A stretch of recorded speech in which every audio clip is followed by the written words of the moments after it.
Hey guys, tonight we're doing something a little unwise. You're about to step out of your comfort zone and straight into medieval Europe. No sunscreen, no Wi-Fi, no antibiotics. And spoiler alert, you probably won't survive this. Seriously, you're going back to a time when 30 was considered a solid life expectancy, dental hygiene was an abstract concept, and the best case scenario for a sore throat was a priest and a shovel. So before you get comfortable, take a moment to like the video and subscribe, but only if you genuinely enjoy what I do here. I'm curious, where are you watching from and what time is it right now? Let me know in the comments. Now, dim the lights, maybe turn on a fan for that soft background hum, and let's ease into tonight's journey together. The first thing you notice is the sill. Not the distant, romantic wood smoke and fresh bread kind of smell you've seen in overly filtered period dramas. No, this is something else entirely. It's like someone mixed compost, horse sweat, spoiled meat and desperation, and then baked it under a medieval sun.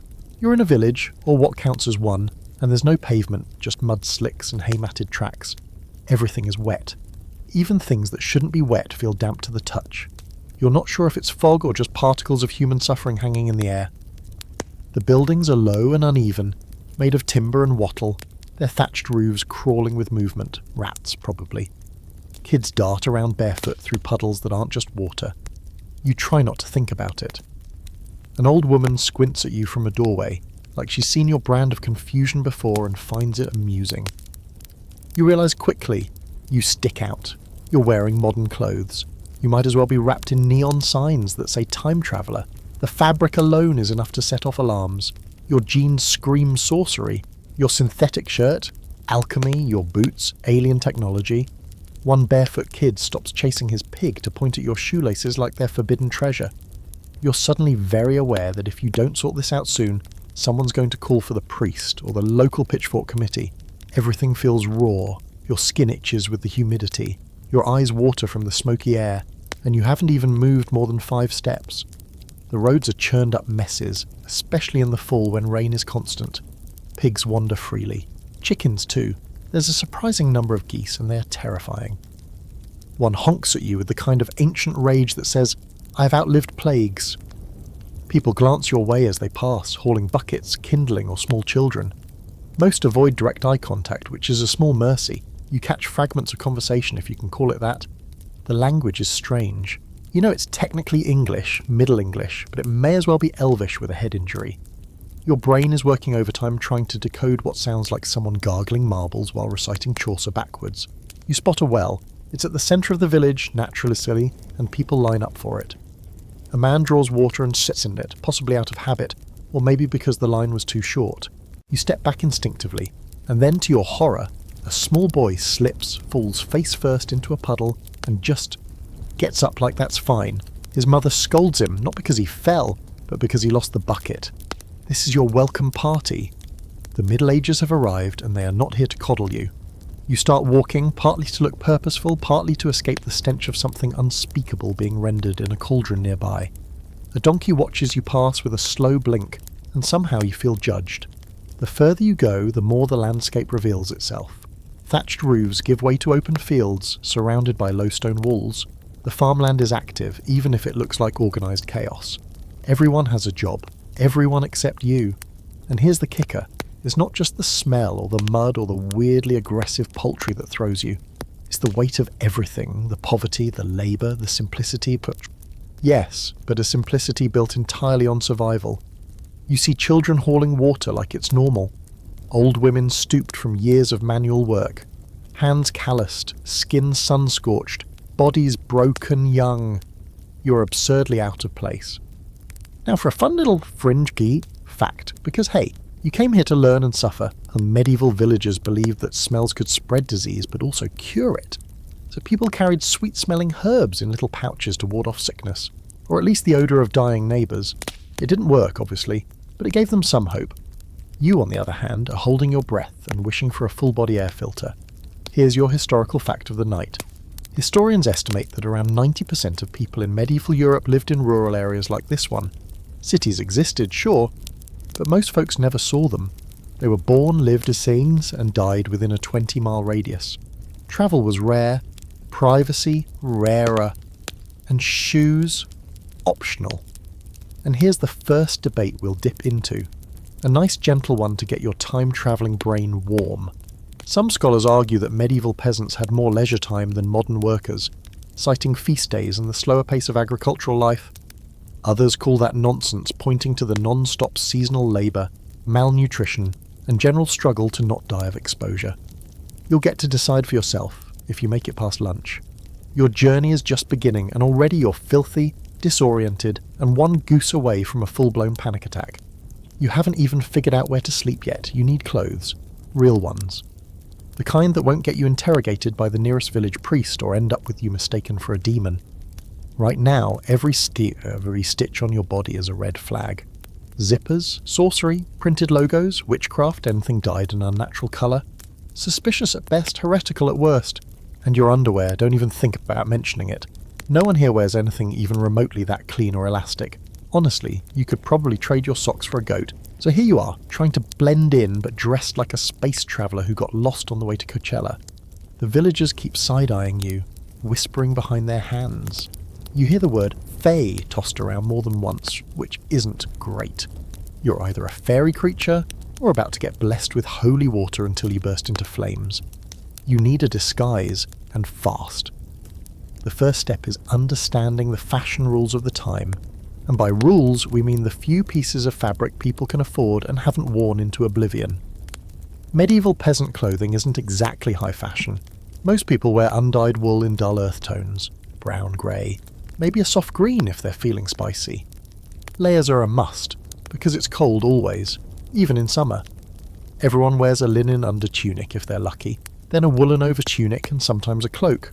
Footwear, if they have it, it's leather, handmade and about as comfortable as damp cardboard. You realise you have two choices: steal someone's clothes, morally dubious and potentially fatal, or charm someone into giving or trading with you. You're not exactly fluent in Middle English, but you try the universal language of desperation and awkward smiles. You approach a woman working near a hut, wringing out what appears to be laundry, though everything still looks suspiciously brown.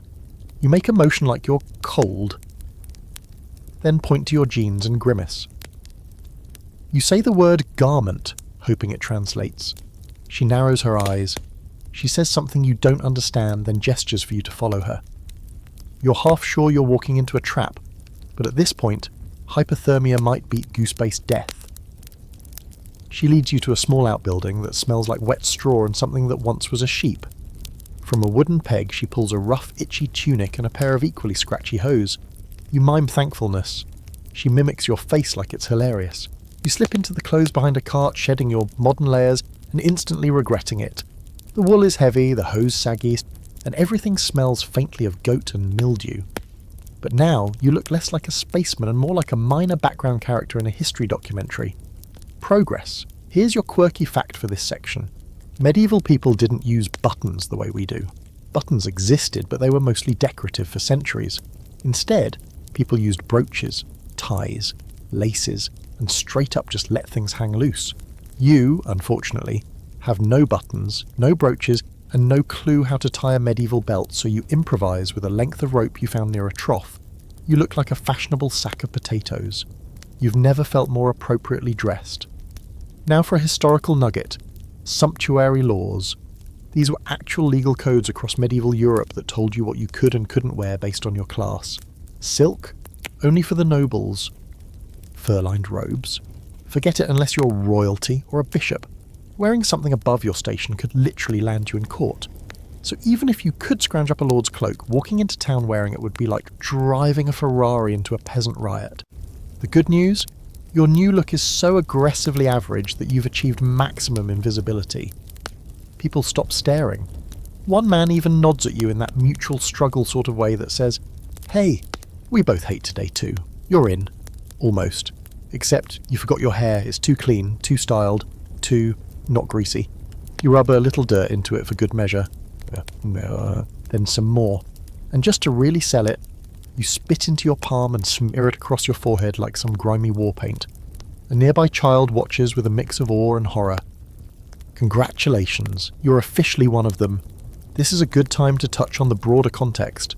Clothes in medieval Europe weren't just about warmth or style. They were identity. Your cut, your fabric, your colour, even your hat told people everything about you. Your job, your wealth, your youth, or your faith, your gender. Women covered their hair after a certain age, men wore coiffes or hats, and children ran around mostly in long shirts until puberty. Your new tunic says you're poor but harmless, just how you want it. But here's the part scholars still debate. Just how uniform was this really? Some argue that medieval people were rigidly controlled by class when it came to fashion. Others suggest there was more flexibility, especially in rural areas where clothing was handed down, repurposed, or made by necessity. You're standing in a world that values conformity, but also one where people are just trying to not freeze to death. There's nuance here, wrapped in layers of wool and body odour. Now clothed in scratchy authenticity, you start walking again, this time with more purpose.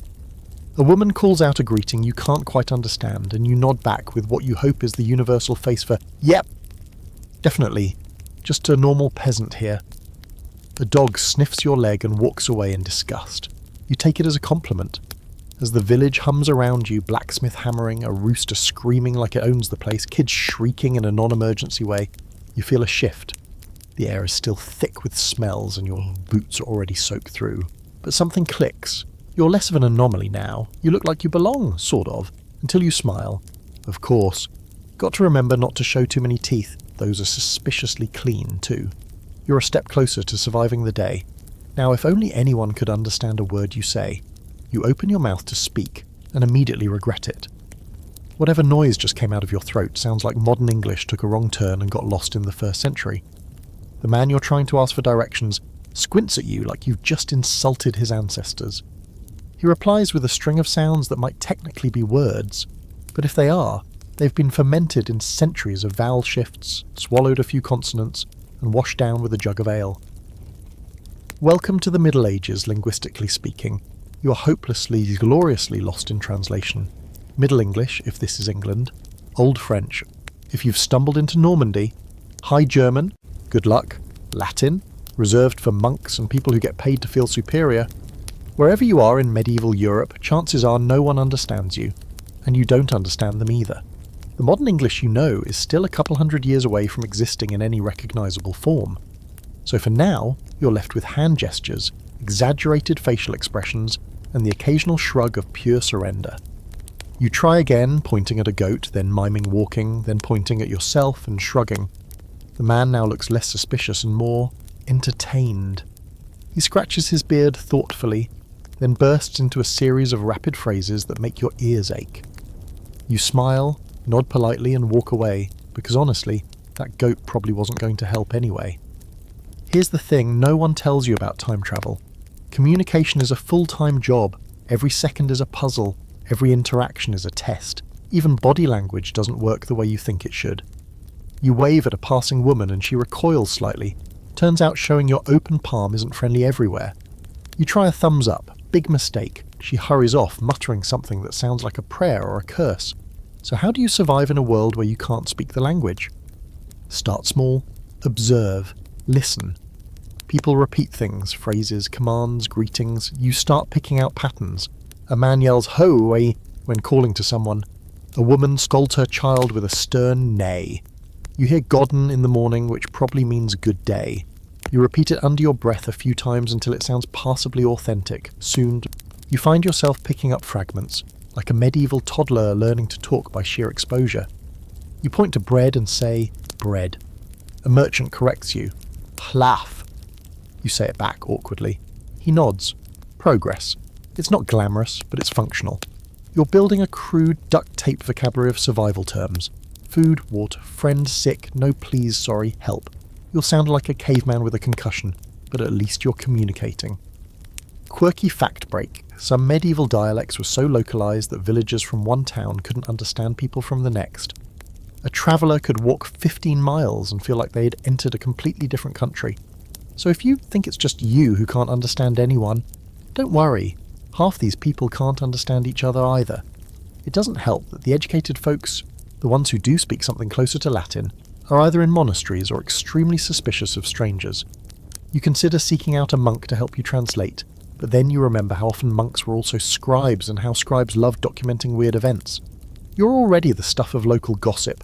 Maybe don't add mysterious outsider with unusual grammar to the church archives. One interesting little twist. Gestures that would land you in trouble today might actually help here. Bowing slightly earns respect. Not making too much eye contact, a sign of humility. When in doubt, just keep your head down and nod a lot. It's better to look a little dim than like a threat. The less you talk, the more people assume you're from some distant village with a funny accent. That's your best cover story. You're not a foreigner. You're just local-ish.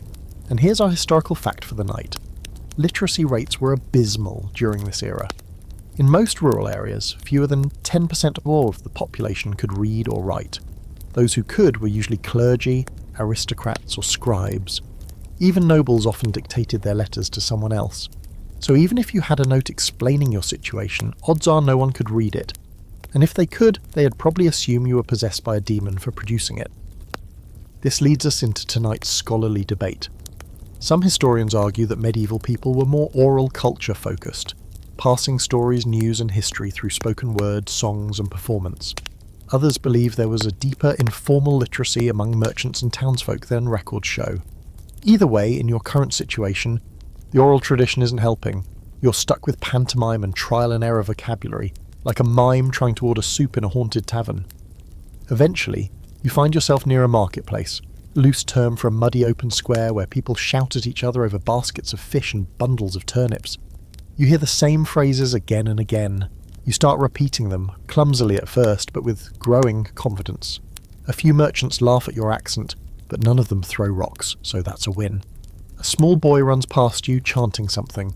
You catch the rhythm, the rhyme. It's a children's song, simple and repetitive. You listen, you mimic. The words lodge in your brain like a catchy ad jingle. Congratulations, you've just learned your first medieval sentence by way of playground chant. The sun begins to dip behind the soot-stained rooftops. The village glows orange in the fading light. You lean against a low wall, brain buzzing with new words, tongue sore from unfamiliar syllables. You've managed to survive a full day without being burned, arrested, or accused of witchcraft. All without speaking more than a dozen half-garbled words. That's a triumph in this timeline. Still, the pressure is building. You'll need to improve your communication if you want to barter, travel, work, or even pray. Every word you learn is a brick in the wall of your cover story. And you'd better build fast, because tomorrow someone's going to ask who you are. And, time traveller, probably isn't going to cut it. Hunger sneaks up on you like a bandit in the woods. At first, it's just a quiet grumble, easy to ignore while you're distracted by the sounds, smells, and mild existential panic of the medieval world. But then it digs in. A hollow gnawing, a twist in your gut, the faint lightheadedness that whispers, you haven't eaten since before time travel was involved. You begin scanning your surroundings with the desperation of someone who once had fast food on speed dial, but is now considering whether moss is technically edible. There's food around, sort of. The marketplace is still half alive, though most of the good stuff is long gone, and what remains is deeply unappealing. A fishmonger slaps the last greyish cod onto his table with a wet thwack. A woman sells turnips that look more like fossils. A man gnaws something vaguely bread-shaped and looks vaguely dead inside. You swallow hard. It's going to take some creativity to not starve here, or worse, die of whatever lives in medieval soup. Let's start with the basics. Food in this era is deeply regional, highly seasonal, and terrifyingly unpredictable. If you're in a peasant village, you're living off grains, legumes, and whatever the garden coughed up that month. If you're inland, fish is rare unless salted or smoked. If you're coastal, it's everywhere and still somehow disappointing. And unless you're nobility, which you very much aren't, you're not seeing meat more than a few times a year, unless it's squirrel. Your first option is to buy food, which is hilarious, because you don't have any medieval money. Not a single silver penny or battered farthing. You pat your pockets like maybe one fell through time with you. No luck. Your only currency is awkward smiles and vague hand gestures, which so far haven't been accepted by the bakery or the guy selling suspicious pies. So you consider plan B, barter. Luckily your backpack contains a few modern items you forgot to ditch. A ballpoint pen, a lighter, a half-eaten granola bar, a pair of earbuds, one sock. You feel like a wizard holding contraband. Carefully you approach a stall where a woman is selling what appears to be boiled roots. You offer the lighter. Click. Flame. Her eyes go wide, she crosses herself and then mutters a prayer. But she doesn't run. She hesitates, then offers you a bowl of steaming, brownish stew. You take it. You eat it, slowly. It tastes like sadness and boiled hay. There's something rooty in it and something else vaguely meaty, though it could be a mushroom or the concept of meat that once sat near the pot. But you eat the whole thing because your stomach doesn't care that it tastes like despair. It's food. Here's your historical fact. Medieval peasants got most of their calories from bread. Not the crusty baguette you're picturing, but dark, heavy loaves made from rye or barley, sometimes stretched with things like mashed beans or even sawdust in lean times. Yes, sawdust, bon appetit. Bread was so important that in some regions it was used as currency, or as plates. Trencher bread, thick slabs used to hold stew or meat, were eaten afterward, or given to the poor. You wouldn't call it sanitary, but it was filling. Now for your quirky little detail. Eels. Medieval Europeans were obsessed with eels. River eels, sea eels, smoked eels. These slippery creatures were cheap, abundant, and technically not considered meat, so you could eat them on fasting days. Some monasteries reportedly consumed thousands of eels a year. There were eel-based stews, pies, and even eel-flavoured ale. You have not been offered an eel today, but it's only a matter of time. As you choke down the last spoonful of beige fluid, you feel a tap on your shoulder. A boy about 10 years old stares at you, wide-eyed, then points at your bowl, then your face. He speaks in a high-speed torrent of local dialect, but you catch a few words. Strange, eat, and fire stick. He's clearly fascinated, or alarmed by the lighter. You quickly pocket it and nod. He grins, then runs off. Cool, you've officially made an impression on the neighbourhood youth. Hopefully not the kind that gets you thrown into a well. Now let's talk danger. Food is not just sustenance here, it's a minefield. Storage is unreliable, refrigeration doesn't exist, meat goes bad fast, dairy even faster. And water? Don't drink the water. It might look clear, but odds are it's hosting a bacteria convention. That stew you just ate was probably the safest option available, which is deeply unsettling. People here die from food all the time. Not poison in the dramatic royal assassination sense, but quietly from things like ergot-contaminated rye, mouldy bread, or just straight-up rotten meat. Some villagers believe spoiled food is caused by demons. Others blame sin. You, with your modern stomach and lifetime of pasteurized privilege, are at extreme risk. Which brings us to tonight's scholarly debate. Were medieval diets actually healthier than modern ones? Some historians argue that the average peasant had a surprisingly balanced diet. Lots of grains, fibre and fresh vegetables, and way less sugar and processed junk. Others point out that balanced doesn't mean sufficient. Malnutrition was rampant, vitamin deficiencies were common, and let's not forget, life expectancy hovered around 35. Still, there's something poetic about it. Food here is deeply tied to the land. People know what they're eating because they grew it, caught it, or traded for it. Meals are slow, communal. You don't eat alone. Even now, as you sit on a rough wooden bench, bowl in hand, you're surrounded by people doing the same. Faces tired but alive. Laughter rising over pots. Children chasing geese with bits of crust. For a moment, it's almost warm. Your stomach calms. You're full, sort of. You're still slightly terrified, definitely dehydrated, and unsure if you've just eaten rat or root. But you've passed another test. You fed yourself in the Middle Ages, and that's no small feat. You set your bowl down, wipe your mouth on your sleeve like everyone else, and try to look like you've done this 100 times before. Someone offers you a piece of bread, dense, chewy, vaguely sour. You nod and take it. You chew slowly. You try not to think about sawdust. Tomorrow you'll need to figure out where your next meal's coming from. For now, you've earned a few quiet minutes. One less hunger, one more problem solved. You're going to need a name, a story, an identity that doesn't scream lost interdimensional tourist. Right now, you're just the weird one, and while medieval people are used to a fair amount of weird, they're also suspicious by default. Suspicion here isn't a casual thing, it's a survival instinct. Outsiders bring disease, unrest, heresy, bad luck. So unless you enjoy the idea of being questioned by someone holding a Bible in one hand and an axe in the other, it's time to craft a backstory. First challenge, names. You can't just call yourself Jason or Madison or Skylar or whatever your 21st century handle happens to be. Those don't exist yet.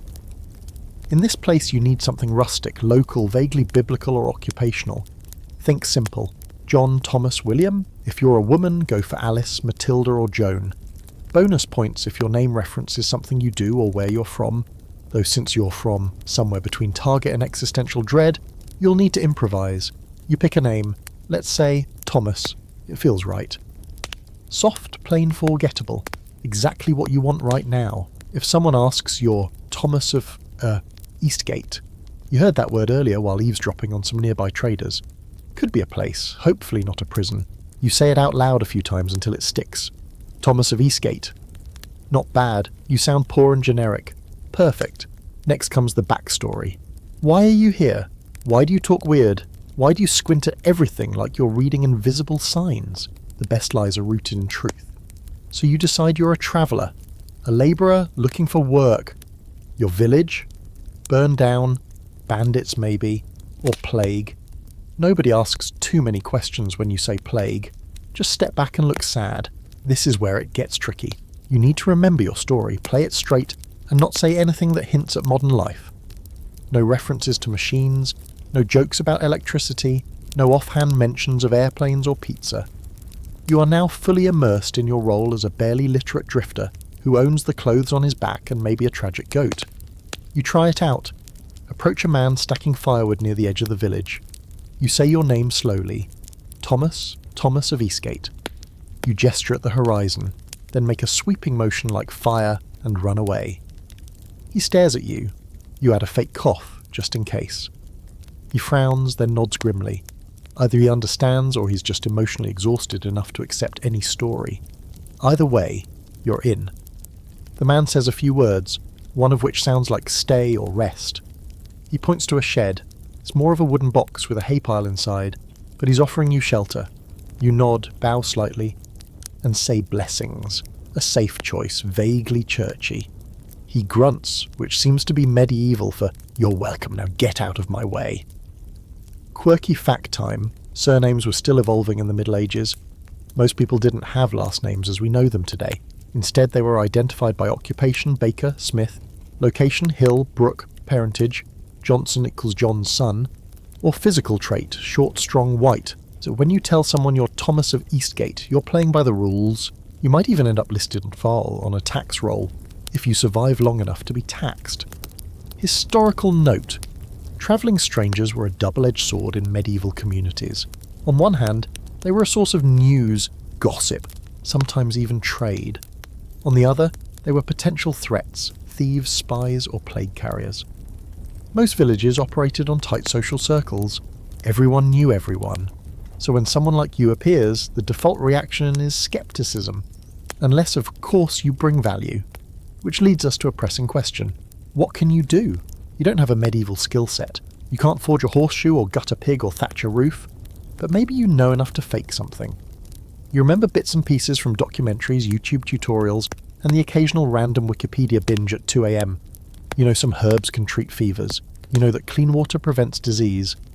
Maybe you could pass yourself off as a kind of healer or herbalist, or even a scribe if no one checks your handwriting too closely. Or maybe your best bet is to just be quiet and lift heavy things. You're not the only person wandering around looking for work. Labourers move between farms and the villages, offering strength for food and lodging. It's not glamorous, but it keeps you fed and unnoticed. The fewer questions you're asked, the fewer mistakes you'll make. Now, let's wander into a bit of historical debate. Some scholars argue that medieval identity was more flexible than we assume, that in smaller communities, as long as you were useful, people didn't care much about your origin story. Others insist that strangers were marked and marginalised, watched, feared, sometimes driven out. Your experience so far suggests both are true. You're tolerated because you're quiet and poor, but no one trusts you yet. That trust will have to be earned day by exhausting day. Night is falling now, smoke curls from chimneys blending with the rising mist. You sit outside the shed you've been offered. Pulling your wool tunic tighter against the cold, your feet ache. Your fingers are stiff, you smell like stew, sweat and fear. But you're still here. You have a name, a backstory, a place to lie down. You're officially a character in this world. Someone walks past and murmurs something that might be, "Good night." You reply with your best guess at a medieval equivalent. Good day, Anne. It sounds right. They nod. And just like that, you're no longer just lost. You're someone. Not a time traveller, not a glitch. Just Thomas of Eastgate, the quiet guy in the goat-scented tunic who doesn't talk much but seems to work hard and keeps to himself. It's not glamorous, it's not safe, but it's survival. And that, in the Middle Ages, is more than most can ask for. You wait to bells. They ring out across the village in staggered bursts, slow, deliberate, reverent. Not alarm bells. These are gentler, echoing from the stone tower of a church you hadn't noticed yesterday, partly because it's half hidden by trees, and partly because you were too busy not dying. The sound cuts through the early fog low and sonorous, like the village's heartbeat. Everyone else seems to know what to do. People stop, turn, murmur brief prayers.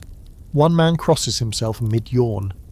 You stand awkwardly beside the hay pile you slept on, unsure if you should kneel, bow, or pretend to tie your non-existent shoes. This is your first real run-in with the church. Capital T, capital C. It's everywhere. Not just the literal church building that squats at the village's edge like a mossy stone guardian, but in the gestures, the greetings, the rhythm of life.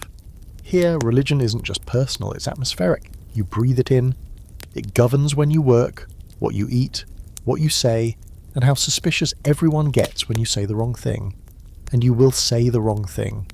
Because you, my friend, are from a world where people worship crystals, follow astrology memes, or opt out entirely. Back home, faith is optional. Here, faith is oxygen. You don't need to believe in the church, you just need to survive it. The bells mean morning prayer or mass, depending on the day. Sunday is full-on spectacle. Other days are shorter, quieter. People are heading toward the church in small, hunched groups, like sleepy sheep headed for spiritual shearing. You decide to follow at a distance, not because you're suddenly devout, but because being the one person not going to church would be like walking around town with "witch" carved into your forehead. You step inside, and the temperature drops 10 degrees. Stone walls do that. The interior is dim, lit by narrow windows that filter grey morning light into little shafts of floating dust. Candles flicker along the altar. A heavy scent of beeswax and something musky. Maybe incense, maybe mould hangs in the air. Villagers file in and take their places. Men on one side, women on the other. There are no pews, just stone floors and tired knees. You do your best to mimic the locals. When they kneel, you kneel. When they murmur prayers in half Latin, half mumble, you pretend to whisper along. You have no idea what's being said, but the tone is unmistakable. Reverence, repetition, ritual. The priest appears in robes that have definitely seen better centuries. His voice is slow and deliberate. You catch phrases like in nomine patris and sanctus. That's Latin. Your Latin professor from college would be so proud, if not deeply alarmed, at your current situation. Now comes the fun part. Keeping your face under control. One wrong smirk, one skeptical eyebrow, one visible moment of doubt could single-handedly destroy your fragile cover. These people watch. Maybe not consciously, but they notice. The church is not just a place of worship, it's a moral surveillance system wrapped in stained glass and threats of eternal fire. Step out of line, and you don't just risk social awkwardness, you risk heresy. A very real word with very real consequences. Historical fact time. In medieval Europe, the church was more powerful than any king. It owned land, collected tithes, controlled knowledge, and held the keys to both salvation and damnation. Refuse to attend mass? Suspect. Criticize a priest?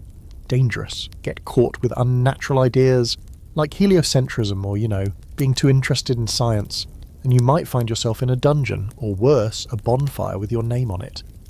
The quirky fact of the night? Holy relics. Every medieval church had one, or claimed to. A shard of the true cross, a saint's finger, a tear from the Virgin Mary bottled for eternity. These relics were believed to hold power, healing, protection, divine blessings. Pilgrims travelled for weeks just to kneel near them. And yes, there were scams. A few churches probably shared the same saint's thumb. The medieval world had knockoff relics like you wouldn't believe. You spot the reliquary here. A dusty glass box near the altar, cradling what looks like a yellowed bone fragment. A young boy stares at it in awe. You stare too, mostly to avoid eye contact with the priest, who's now emitting incense and chanting something with increasing volume. And here's tonight's scholarly debate. Was the church's grip on daily life purely oppressive, or did it provide a sense of structure and stability in a brutal, chaotic world? Some historians argue that faith was a tool of control, obedience masked as salvation. Others suggest that for the common folk, the church offered hope, charity, even education when nothing else did. The truth is likely both. A system that ruled with fear, yes, but also one that offered warmth in a cold world. As the service ends, people shuffle out slowly, whispering to each other, casting the occasional glance at the reliquary or toward the priest's bowed head. You follow, stepping back into daylight like someone emerging from a medieval fog machine. The sun has clawed its way over the treetops, casting long shadows across the muddy paths. A woman with kind eyes and more teeth than most offers you a piece of bread. "For the traveller," she says in heavily accented words. You nod. You thank her. She gestures to the church and says something like, "He watches." You're not sure if she means God or the priest or just the general vibe of omnipresent judgment, but you nod again. You've learnt that nodding is safer than speaking. You walk back toward your shed, chewing slowly, watching the smoke rise from the chimneys. The village is waking up in earnest now, cows mooing, roosters being roosters, children yelling about something that's either a game or a legitimate emergency. You're beginning to realise that navigating the church might be just as important as navigating the roads. Maybe more, because while you can survive hunger and cold and the occasional goose attack, you cannot survive an accusation of heresy. You lie back in the hay, staring at the rafters, and whisper a prayer, not out of faith but out of sheer survival instinct. You don't care who's listening. You just want to make it through one more day without accidentally becoming a martyr. You're not sure when it happens exactly. Maybe it's on your second day hauling firewood, or the fourth time someone tosses a half-eaten onion your way and calls it lunch. But you start to understand the rules of the social game here. It's not a game in the fun sense. More like a landmine-strewn chessboard where everyone knows their place, and the only winning move is to stay exactly where you are. Welcome to the medieval social hierarchy.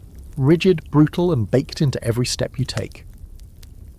At the top are the nobles. You haven't seen one yet, but everyone talks about them like you'd talk about a hurricane.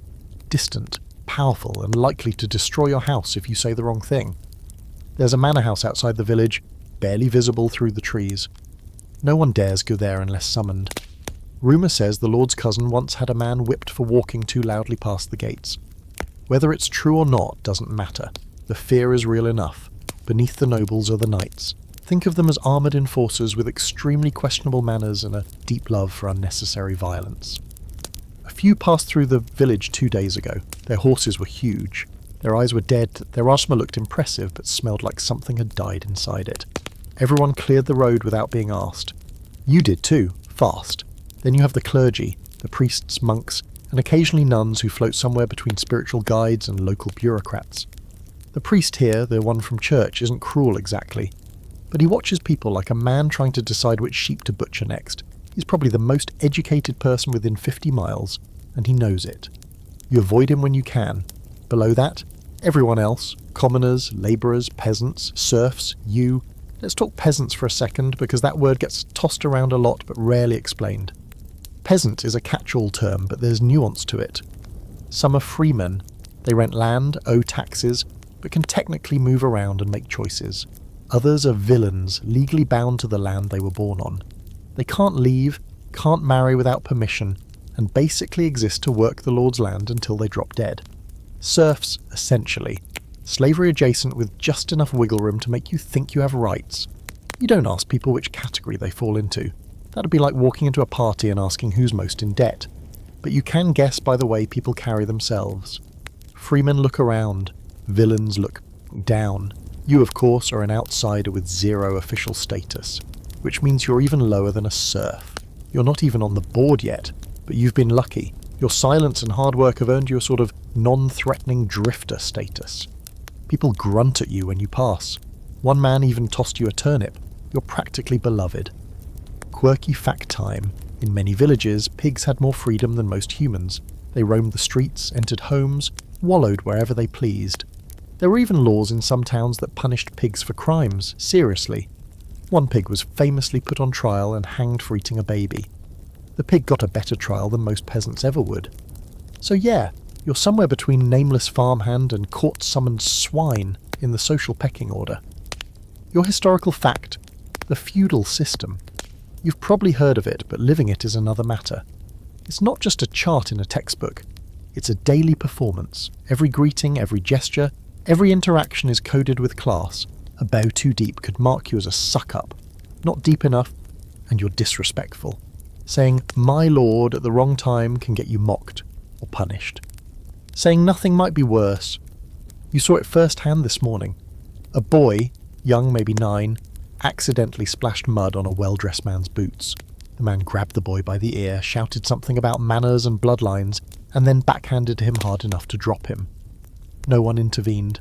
Not the boy's mother, not the priest who walked by seconds later. The boy scrambled to his feet, bleeding from the lip, and said, "Thank you." That wasn't sarcasm, that was training. You start to understand the invisible walls here. Everyone knows them, no one questions them. They're carved into the air, burned into posture, whispered into every meal. People don't aspire up, they survive across. Lateral movement is the dream. Marry into a slightly better situation, rent a slightly larger field, avoid dying of something gross until you're old enough to limp. And yet, there are cracks. A merchant passed through today. He rode a donkey and had 2 teeth too many for this village. His clothes weren't noble fancy but the fabric was dyed, and his boots were too clean. People gathered when he unpacked his cart, spied this, cloth, dried fruit, strange little glass beads. The priest bought something quietly. A woman traded a blanket for what might have been ginger. For a brief moment, status flexed. The merchant was poor but different. He had stories, connections, goods from the outside. That's when it hits you. Your best social weapon is not invisibility. It's novelty, but just the right amount. Not enough to scare people. Just enough to keep them interested. And here's our scholarly debate. How rigid was medieval society really? Traditional historians paint it as a brick wall. You're born into a class and die in it. But newer research suggests there was more movement than we think. Skilled tradesmen, merchants, even successful farmers could rise slowly and painfully. Was it rare? Yes, but not impossible. And if it's not impossible, well, maybe there's hope for Thomas of Eastgate. You settle into your usual spot by the well, sipping thin ale that tastes like someone washed a barn with yeast. You nod to the woman next to you. She nods back. A man walks past, balancing a sack of grain, and doesn't even glance at you. That's progress. You still don't have the status, or power, or rights, really, but you have a name, a tunic, and a vague sense of your place in this broken, beautiful social pyramid. It's a start. And tomorrow maybe someone lets you carry the grain. You catch your first cough on the 6th day. Nothing dramatic, just a tickle at the back of your throat. But in this century, a tickle can mean the difference between slightly under the weather and "we'll pray for your soul." You try to shrug it off, drink a little water, sleep it away, but by sundown your head feels like it's stuffed with wool and your bones ache like you've aged 20 years in 12 hours. It's happening. You're getting sick in medieval Europe. Congratulations. You've officially entered nightmare mode. Modern you, even mildly ill, would have stayed home with soup, a heating pad and Netflix. Maybe you'd have Googled your symptoms and spiraled into an absurd self-diagnosis before taking 2 ibuprofen and being fine by morning. But here you have access to a wealth of remedies, none of which work and many of which are actively harmful. You try to fake health, but your nose has other plans. It starts running, constantly. Someone hands you a rough scrap of linen. You're grateful until you realise it's already been used. By several people. You politely pretend to wipe your face with it, then tuck it into your sleeve like it's a cherished relic. You're soon approached by a woman, mid-40s maybe. Sharp eyes, stained fingers, smells faintly of rosemary and damp roots. She peers at you, then reaches into her basket and pulls out a bunch of wilted green leaves. She says a few words you half understand: illness, bitter, brew. You nod and she points to your nose. More nodding. She's the village herbalist, or apothecary, or just a local with a deep understanding of what weeds won't kill you. She boils something in a small iron pot over a smoky fire. The result is a sludge-coloured tea that smells like earth and regret. You sip. Tastes like someone steeped a sock in regret. You thank her anyway. She gives you more herbs wrapped in cloth and mimics chewing motions. You do your best to look grateful, even as you wonder what the odds are that she just handed you poison out of pity. Here's your historical fact for the night. Medieval medicine was a chaotic mix of classical theory, folk wisdom, religious superstition, and trial and error disasters. The most dominant medical belief was the theory of humours, 4 bodily fluids, blood, phlegm, black bile, and yellow bile, that had to stay in balance. Illness, they thought, came from an imbalance. The solution? Bleeding, purging, vomiting, or possibly a lecture about your moral failings. Now, a quirky little detail. Leeches weren't just for draining blood. They were seen as refined medical tools, used by professional physicians, who were often far more dangerous than the humble village healers. Some people collected their own leeches from ponds, which is a horrifying image you're now stuck with. Even more terrifying? Sometimes they reused them, and no, they didn't rinse them first. You try to avoid drawing attention to your condition. You've seen how people treat sickness here, with fear. Illness is not private, it's suspicious. People whisper about curses, punishment from God, or worse, plague. The village lost people last year, someone tells you in hushed tones. They don't want it happening again. You start coughing more discreetly, you breathe through your mouth, you stop touching things, you rest more than usual. The shed is still yours for now, and you curl up under scratchy wool with your herbs nearby like protective talismans. Your fever rises and falls, you sweat through your tunic, you hallucinate slightly, probably, but it might just be the mouldy bread you ate for lunch. You start to understand how fragile life is here. A common cold in your time was an inconvenience. Here, it's a roll of the dice. You've become deeply invested in the phrase "don't die of a stupid reason." And here's the scholarly debate. Were medieval healing practices completely useless, or is that just modern arrogance talking? Some researchers argue that while humoral theory was wildly off base, herbalists and midwives often had valuable plant knowledge passed down through generations. Others counter that for every helpful remedy, there were 5 that were pure nonsense or deadly. The truth likely lies in the middle. Most care was supportive, not curative. If your body could fight the illness, great. If not, well, you were already halfway to heaven. Eventually the herbs start to help, or your body just decides to rally. Your head clears, the coughing eases, the fever breaks in the early morning hours, leaving you weak but aware of your surroundings again. The herbalist returns, check your pulse. Yes, they knew about those, and gives a satisfied grunt. She leaves a small dry bundle of something under your straw bedding and pats your foot. It feels weirdly intimate, like being knighted by someone's grandma.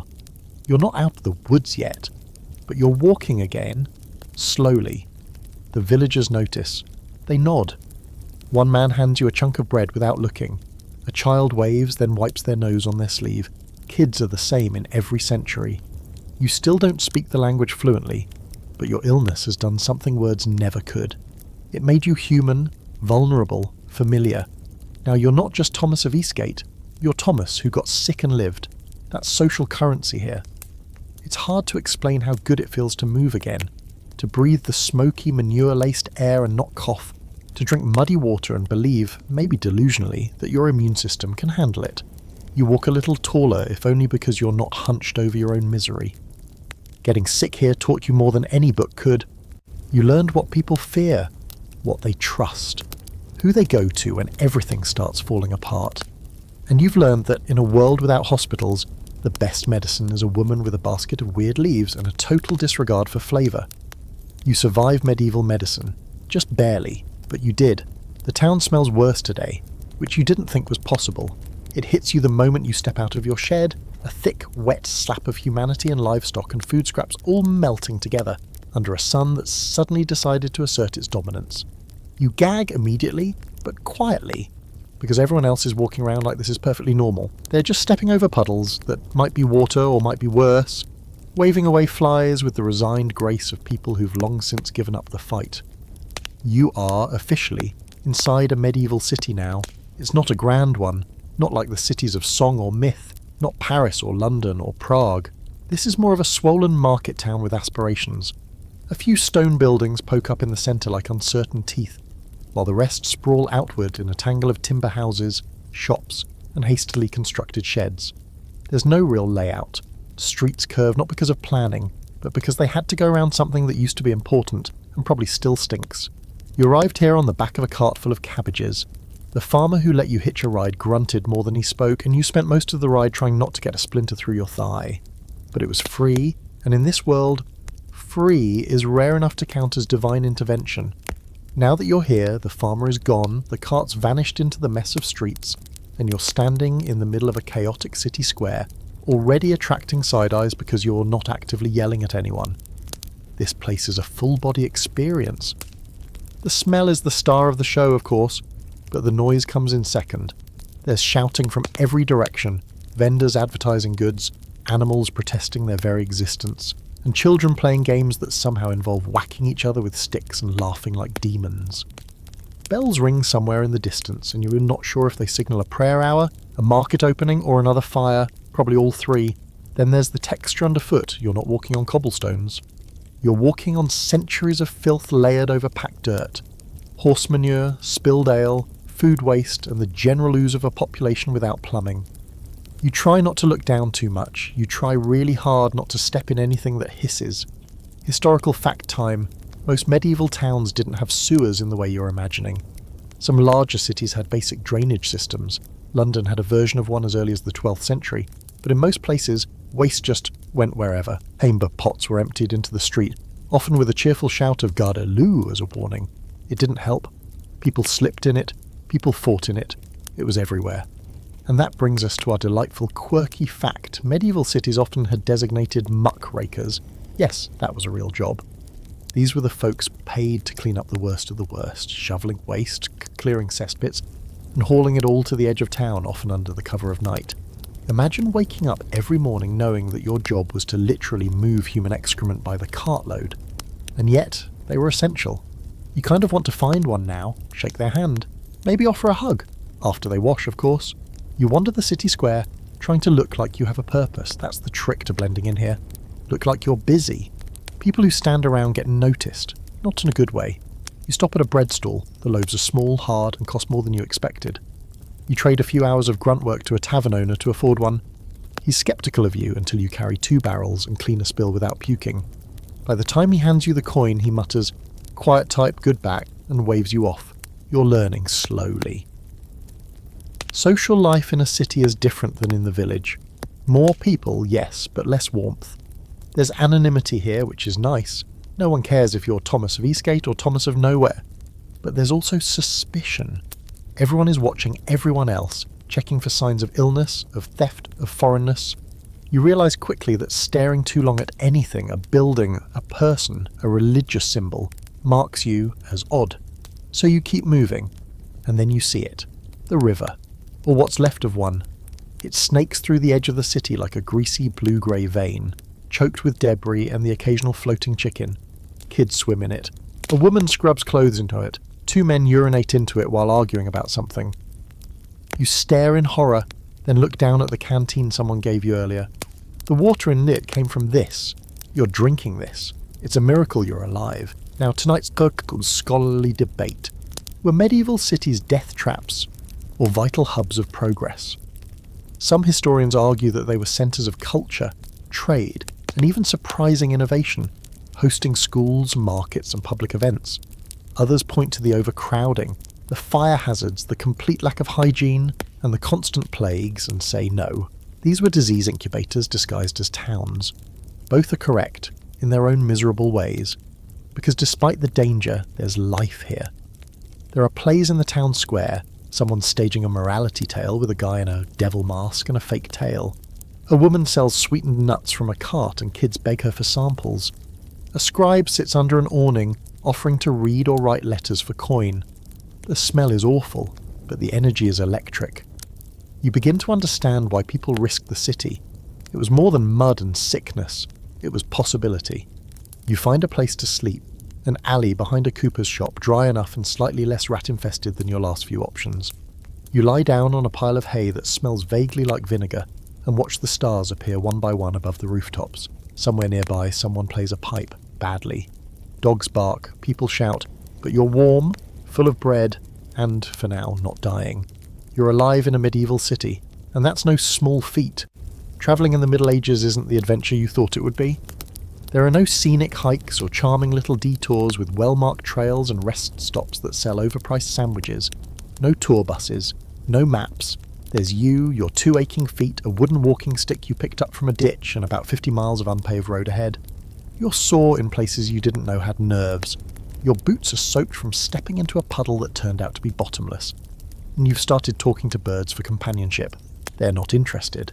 This isn't even a long trip by medieval standards. You're trying to get from one town to another. Just a few days' walk. But in this world, a few days can stretch into forever. Especially when every step comes with a brand new challenge. Mud so thick it could swallow a cow. Bandits who'd love to borrow your clothes with knives. Stray dogs that look hungrier than you. Roads that disappear entirely into swamp. And of course the classic medieval travel hazard, getting lost and never being heard from again. There are no road signs. You pass maybe one marker carved into a mossy rock and it says something in Latin, or possibly just gibberish. You try to follow the most well-trodden path, but that just leads you to a field full of sheep and a shepherd who shouts at you for scaring them. You wave and back away slowly. The sheep stare, unimpressed. After a few hours, you realise you're walking in silence, which would be peaceful if it weren't so eerie. No humming traffic, no buzzing lights, not even the distant whine of a phone. Just wind in the trees, the crunch of your boots, and the occasional disconcerting snap of a branch in the underbrush. Every squirrel sounds like a threat. Every shadow holds a possible mugger, wolf, or cursed peasant ghost. Eventually, you stumble upon something that passes for an inn. Calling it an inn is generous. It's a large house with a crooked sign hanging out front, a painted animal that might be a bear or a pig or just a confused dog. There's a stable beside it, a smoking chimney, and a few drunken voices leaking out of a shuttered window. You knock. The door opens part way and a man with a face like an overcooked ham looks you up and down. You say your name, say you're travelling, hold out a coin you earned in town. He grunts and gestures you inside. The common room is smoky, loud and hot. A fire burns in the hearth. People huddle around trenchers piled with something stew-like. A dog snoozes near the fire, snoring louder than some of the men. You're directed to a corner and handed a bowl of food that smells faintly of ale and disappointment. You eat it anyway. You're learning not to ask what's in anything. The less you know, the better your odds of finishing the meal. After food, you're led to a bed, which is a straw mattress on the floor, already occupied by someone else's snoring. You claim a corner, curl up in your cloak and try not to think about lice. You fail. Here's your historical fact. Travel in medieval Europe was rare and difficult. Most people never left their village. Roads were unreliable, often dangerous, and filled with tolls, both official and unofficial. Merchants and pilgrims travelled in groups for safety. Solo travellers like you? Sitting ducks. Royal roads existed, but unless you're nobility or clergy, or they weren't exactly open to casual foot traffic. And here's your quirky fact for the night. Pilgrims carried special travel passes, or tokens from the church, often shaped like scallop shells or crosses. These marked them as holy travellers and offered some protection. Some people faked pilgrim status just to get safer passage.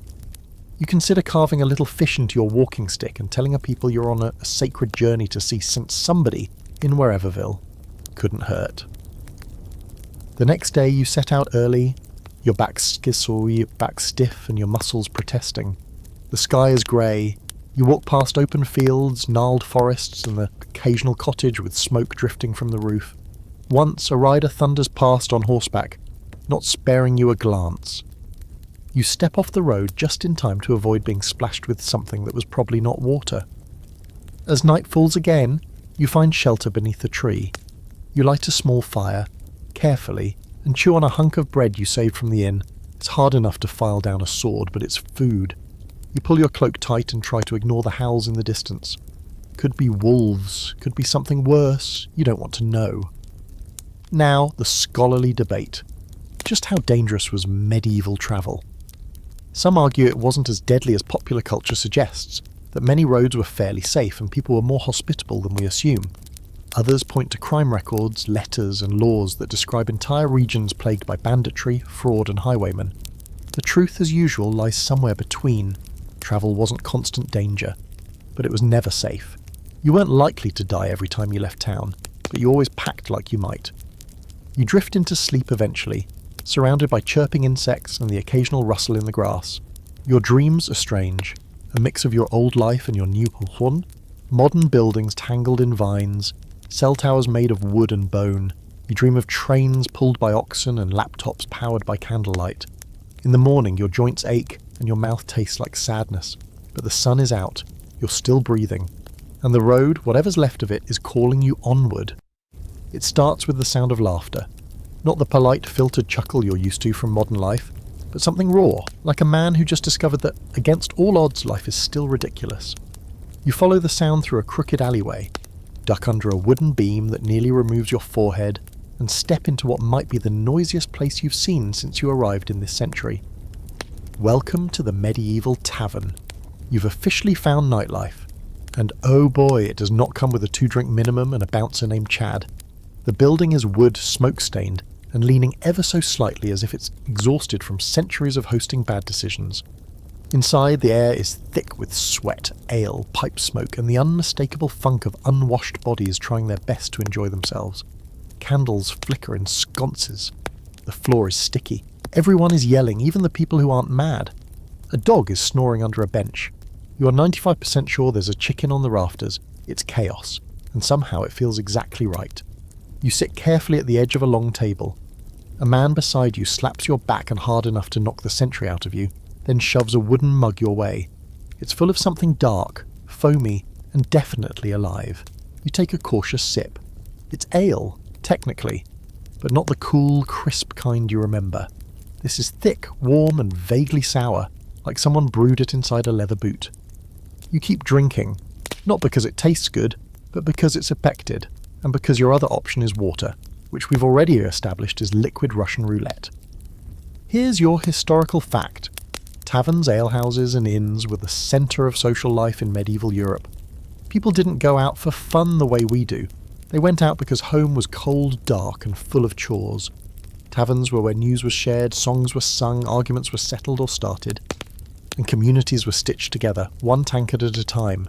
The ale wasn't always great, but it was safer than water and stronger than your will to resist peer pressure.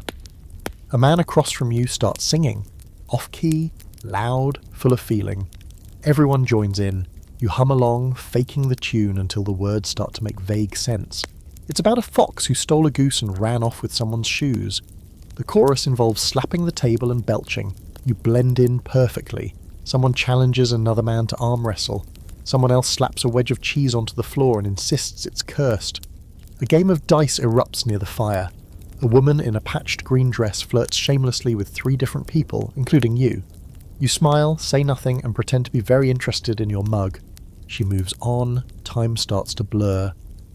The ale is stronger than it seems. You feel warm and reckless, like maybe you could stand up and tell them all you're from the future and get away with it. You don't. Smart. Instead, you stay quiet, nod at the jokes, laugh when everyone else does, and master the art of enthusiastic invisibility. You're not a star, but you're not an outsider either. That's a win. Now for your quirky little fact. In some medieval towns, ale-making was actually a female-dominated profession. Women known as alewives brewed and sold ale from their homes or small shops. They were respected, sometimes feared, and occasionally accused of witchcraft when their business got too successful. Some wore tall pointed hats to be seen in a crowd, which may have contributed to the stereotypical witch look. So yes, the medieval pub scene might have been run by proto-witches in party hats. You wish you could meet one. As the night rolls on, you witness your first tavern fight. It happens fast, an argument over spilled ale, a shove, a punch, and suddenly everyone's involved. You duck as a stool flies past your head. A man shouts something unintelligible and throws his bread at the wall. The dog barks once, then goes back to sleep.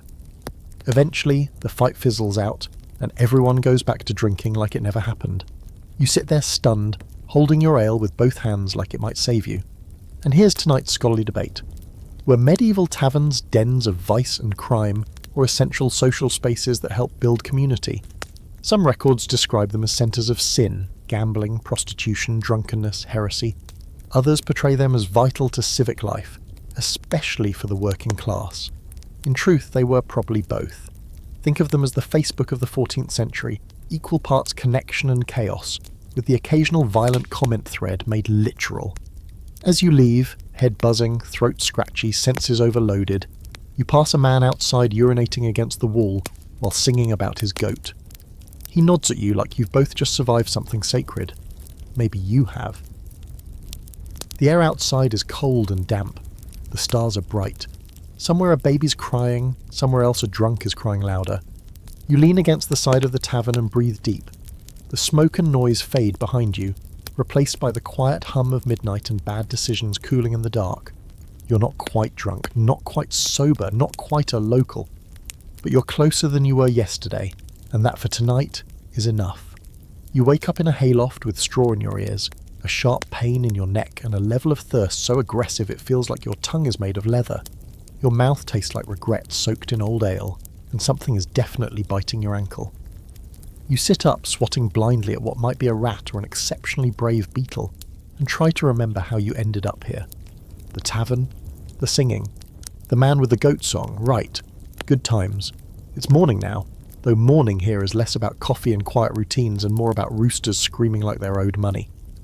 Below you, someone is already shouting orders in a language you mostly understand, and there's the steady clatter of hooves and wheels as carts begin to roll out of the city gates. You stretch slowly, because every muscle protests like you ran a medieval marathon in your sleep. Then you remember, you need money. Being a time traveller is not a viable income source in the Middle Ages. No one's paying you to explain the internet or recite episodes of Friends. So if you want to eat anything that doesn't crawl away first, you're going to have to work. The good news is, the options are simple. The bad news? They're simple because most of them involve breaking your body in half before lunch. Here's the list, roughly speaking. You can carry things, dig things, make things, or clean things. That's the economy for someone like you. You're not part of a guild, you don't have a trade, you can't write well enough to be a scribe. You're not noble, and despite what that drunk woman implied last night, you're not pretty enough to make it in the local brothel. That leaves grunt work. Glorious, soul-crushing, back-splitting labour. You start in the market square. Early mornings are prime time, farmers need help unloading carts, vendors need their stalls built or their animals wrangled into pens. You offer your services with the time-tested methods of pointing at heavy things, flexing slightly and saying, work? Help? A few turn you away. One man tries to pay you in onions. Eventually you land a gig carrying barrels of dried fish from the docks to a shop 2 streets over. It smells exactly like you'd expect, and one barrel leaks something that definitely isn't water.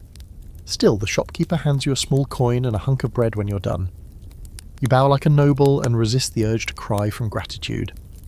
Historical fact time. Day labour was common in medieval towns, especially for people who didn't belong to a guild. Many workers were hired by the day, the job, or even the hour. Payment varied, sometimes coin, sometimes food, sometimes just a place to sleep where the floor wasn't covered in fleas. There was no job security. If you got injured, tougher luck. If someone younger, stronger, or cheaper showed up tomorrow, you were out. Sound familiar? You spend the day doing what might generously be called assorted labour. You carry wood. You help a baker grind grain with a hand-cranked stone mill until your arms scream. You sweep a stell, which is less about sweeping and more about negotiating with a horse who is convinced you're trying to steal its soul. At one point, you help unload a cart of turnips, and a small child hurls one at your head for fun. You're too tired to be mad. Quirky fact of the day, medieval workers had their own version of protective gear. Sort of. Some wore padded jerkins or aprons for blacksmithing, gloves for handling hot items, and thick boots if they were lucky enough to afford them. But mostly your body was your gear. You were expected to toughen up, heal quickly, and keep going. Bandages were usually just strips of old linen. Painkillers, ale, and maybe some poppy extract if you knew a guy, or you just walked it off. Around midday, the town bells ring again, calling people to prayer or lunch, or just reminding everyone that time still exists. You sit on a stone step and eat the rest of your bread, now dry enough to absorb half the moisture in your body. A woman sits next to you, feeds bits of cheese to a cat, and talks at you cheerfully for several minutes. You understand maybe 3 words, but you nod a lot and smile. At one point she laughs so hard she nearly drops her cheese. You've apparently just made a joke you don't understand. You take the win. As the sun dips lower, the jobs dry up. People close their stalls, street dogs grow bolder. You trade a final hour of wood chopping for a bowl of stew that might contain turnip, cabbage, and whatever the butcher had too much of today. You eat it slowly, savouring every warm, vaguely flavoured bite like it's a 5-star meal. Hunger is the best seasoning. followed closely by not caring what you're chewing. You've made just enough coin to stay indoors tonight. The innkeeper from last night grunts when he sees you, then waves you toward the back. You curl up on a wooden bench near the fire, warmer than you've been in days, your stomach full, your limbs buzzing with overuse. You're not rich. You're not secure. But you earned something today. You worked. You survived. And no one called you a witch. That's your bar now. And here's tonight's scholarly debate. How much social mobility did workers have in medieval towns?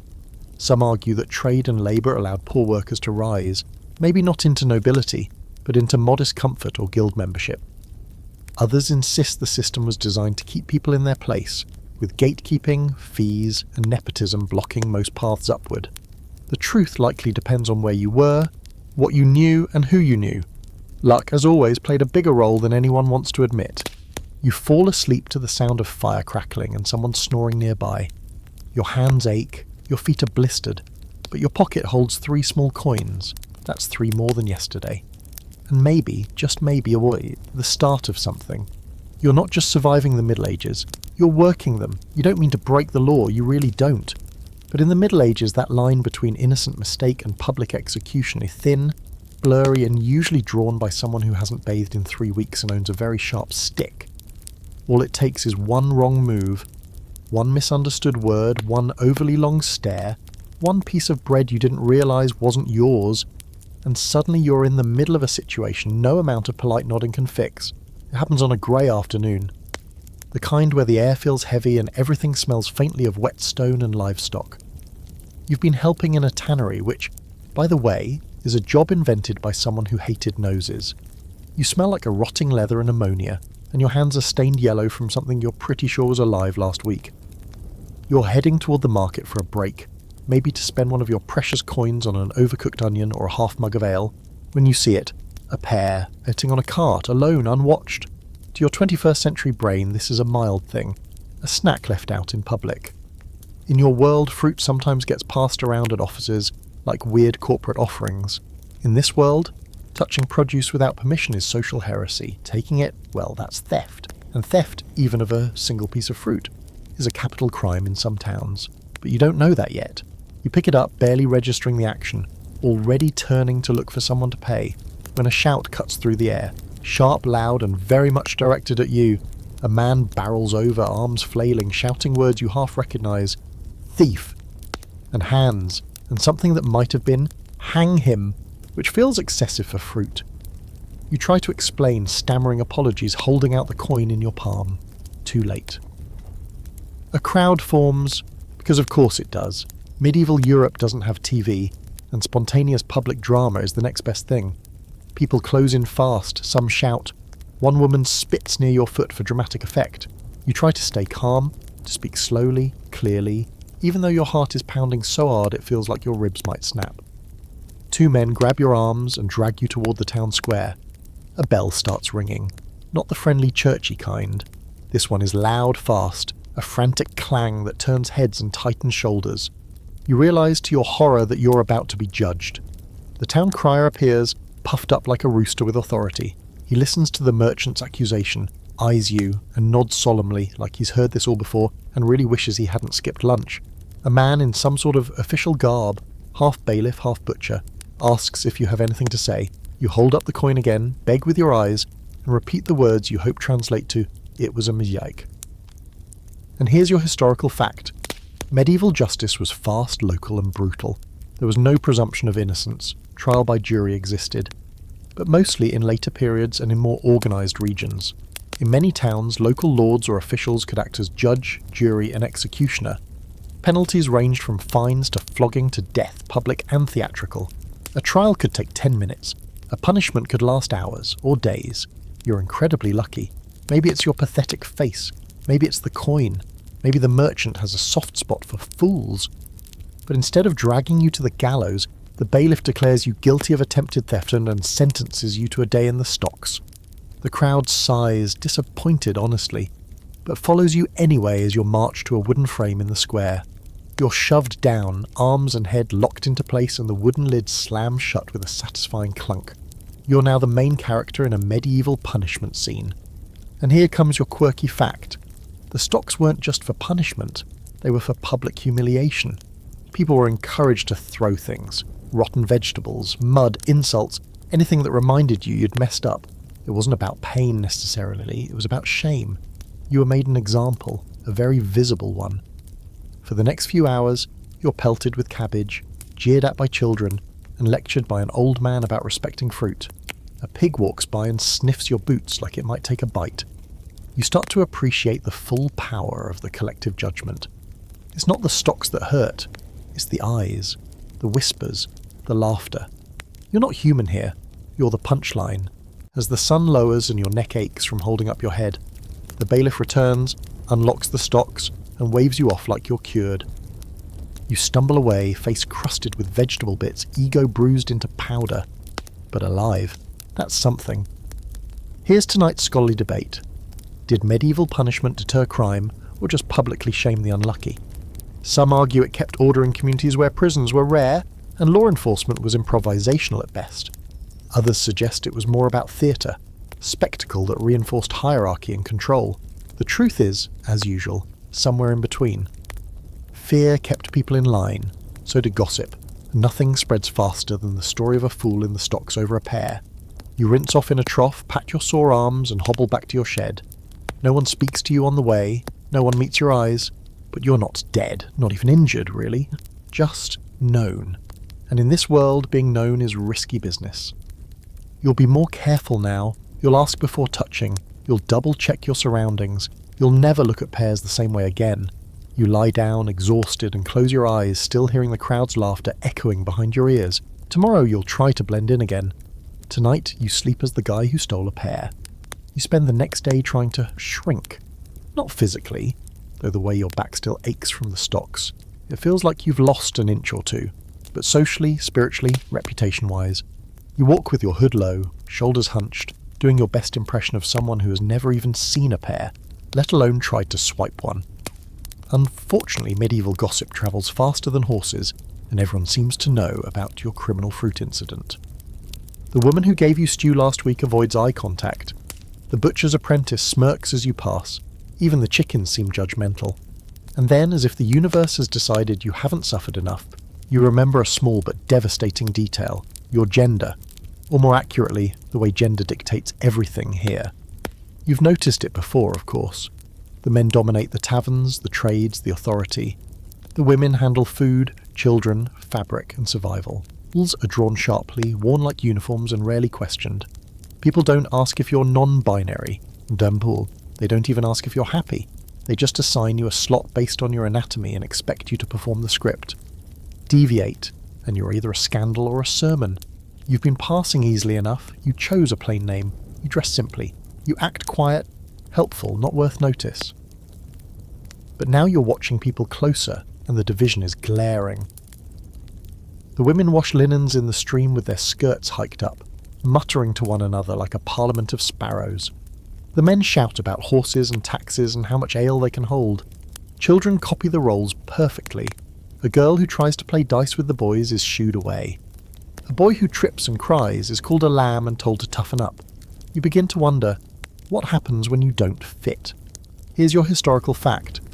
Gender roles in medieval Europe were rigid but not entirely uniform. In general, women were legally and economically dependent on men. They couldn't own property freely, couldn't enter contracts, and had limited options for work. But exceptions existed. Widows often took over businesses. Some women ran taverns or served as healers. Nuns held power in religious communities. In towns especially, necessity sometimes overruled doctrine. But the structure was clear. Men equal authority, women equal submission, or at least that was the ideal. In practice, it was messier. You overhear a group of washerwomen whispering about the Lord's daughter, the one who refuses to marry, rides horses like a man, and has strange ideas. They don't say it with hate. There's a mix of admiration and worry. One woman crosses herself, another smirks. The implication is clear, the girl is trouble. You suspect you'd like her. And now for your quirky fact of the day. Medieval Europe had cross-dressers, and not just for fun. Some women dressed as men to fight in wars, escape arranged marriages, or pursue trades denied to their gender. There's even documentation of women living entire lives as men, sometimes undetected, sometimes tried for fraud or heresy when discovered. Joan of Arc, the ultimate example, wore mail armour and was eventually executed partly for refusing to stop. You start watching your own behaviour more carefully. How you walk, how you speak, whether your gestures look masculine or feminine. It feels absurd, like performing in a silent play where everyone's judging your costume. You sit differently now, speak less, avoid questions about family or origin. People are already wary because of the stocks. You don't need them wondering if you're hiding something else. Still, you begin to notice small cracks in the roles. A boy who sews beautifully behind the loom when his brothers aren't looking. A woman who swears like a sailor and handles oxen better than any man in the village. A pair of elderly women who live together and finish each other's sentences, never mentioning husbands, never asked about them. It's not open, it's not safe, but it's there. And now the debate. Were gender roles completely fixed or more flexible than we assume? Traditional historians emphasise the legal and theological rigidity of medieval gender expectations. More recent scholarship suggests lived experience was much broader, especially in lower classes where survival trumped dogma. People bent rules when needed, but they did so quietly, carefully, often invisibly. The system tolerated small breaches. As long as no one made too much noise, you try to be quiet. But you're still you, under the wool and dirt and ache. You catch yourself slipping sometimes, saying something too clever, sitting wrong, showing too much curiosity. It's exhausting, not just being someone else, but being less. That evening, as the sun spills honey over the rooftops, you walk to the edge of the village and sit beneath a tree.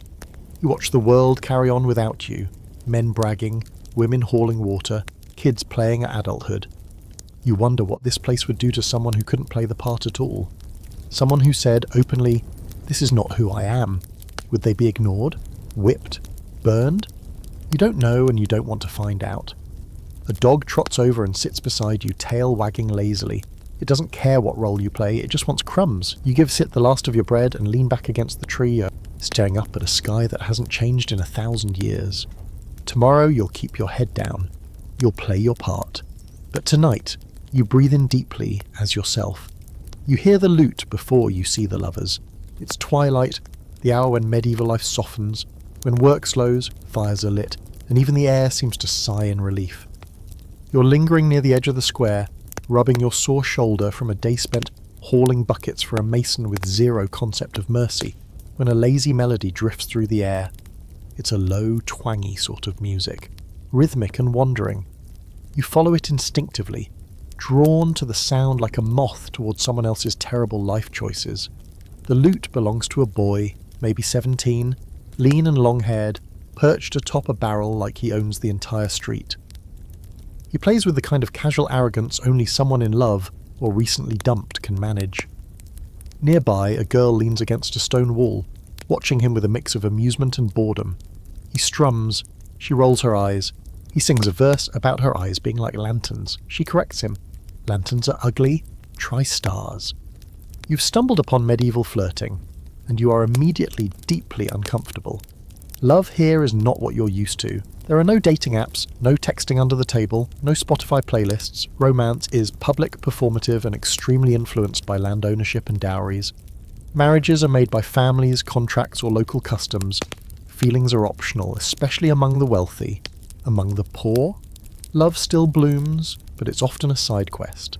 One that gets derailed by famine, plague, or your beloved getting conscripted into a war they can't spell. And yet here they are, laughing, teasing, sharing bread and glances. You sit on the edge of a fountain and watch them, equal parts enchanted and awkward, like you're witnessing something private by accident. Here's your historical fact. Medieval romantic culture was heavily shaped by the idea of courtly love, a concept popularised in the 12th century by poets and troubadours. It was dramatic, poetic, and usually very inconvenient. A knight pining for a noblewoman he couldn't marry? Perfect. Two peasants making eye contact across a hay cart? Less poetic, but more statistically successful. Most people married for the survival. Love was nice, sure, but not necessary, unless you were a poet, or drunk, or both. The boy on the barrel sings another verse. This time, he rhymes heart with fart. The girl laughs so hard she nearly chokes on her bread. He looks victorious. Quirky fact time, medieval love letters were absolutely a thing. Some were dictated to scribes, some written in painfully formal Latin. others in messy, heartfelt vernacular. One 15th century note reads, "My heart is tied to yours in a knot no one may unloose," which is either romantic or vaguely threatening. Lovers also exchange tokens, ribbons, rings, even on hair. You glance at the lute boy and wonder if he's carrying a lock of her hair in his tunic, tied with string and bad decisions. Of course, for women, love was a double-edged sword. A woman caught in an affair could lose everything: her reputation, her home, sometimes her life. A man might get a fine, a lecture, maybe a slap. Virginity was currency, adultery was a scandal, but mostly if you were rich or if someone powerful got embarrassed. In some towns, you could be paraded through the streets as punishment. Forced to wear horns or ride backwards on a donkey, the community loved a spectacle, especially one involving romantic failure. Tonight's scholarly debate: was love in the Middle Ages oppressive or empowering? Some argue that marriage and romantic customs were tools of control, especially for women, who had little say in their futures. Others point to letters, songs and stories that show people carving out space for affection and choice within the system. Secret meetings, whispered promises, passionate poetry written by candlelight. Love was constrained but not extinguished. It found cracks. You've also started to notice another layer, a quieter one. Glances that last too long, two men walking close, not touching, but very nearly.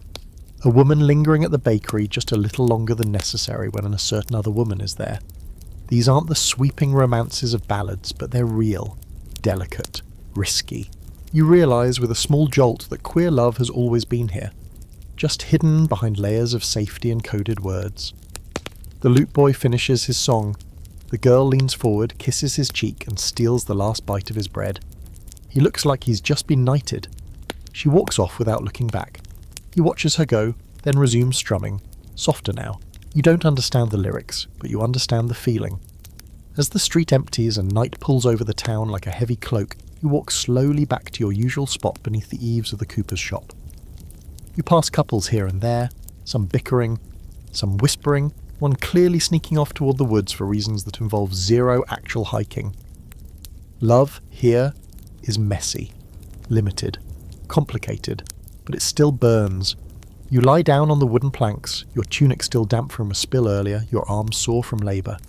You think about the lovers, the quiet ones, the doomed ones, the ones who found joy anyway, and you realise that no matter the century, people are still trying to make each other laugh with bad songs, still passing notes, still holding hands when no one's watching.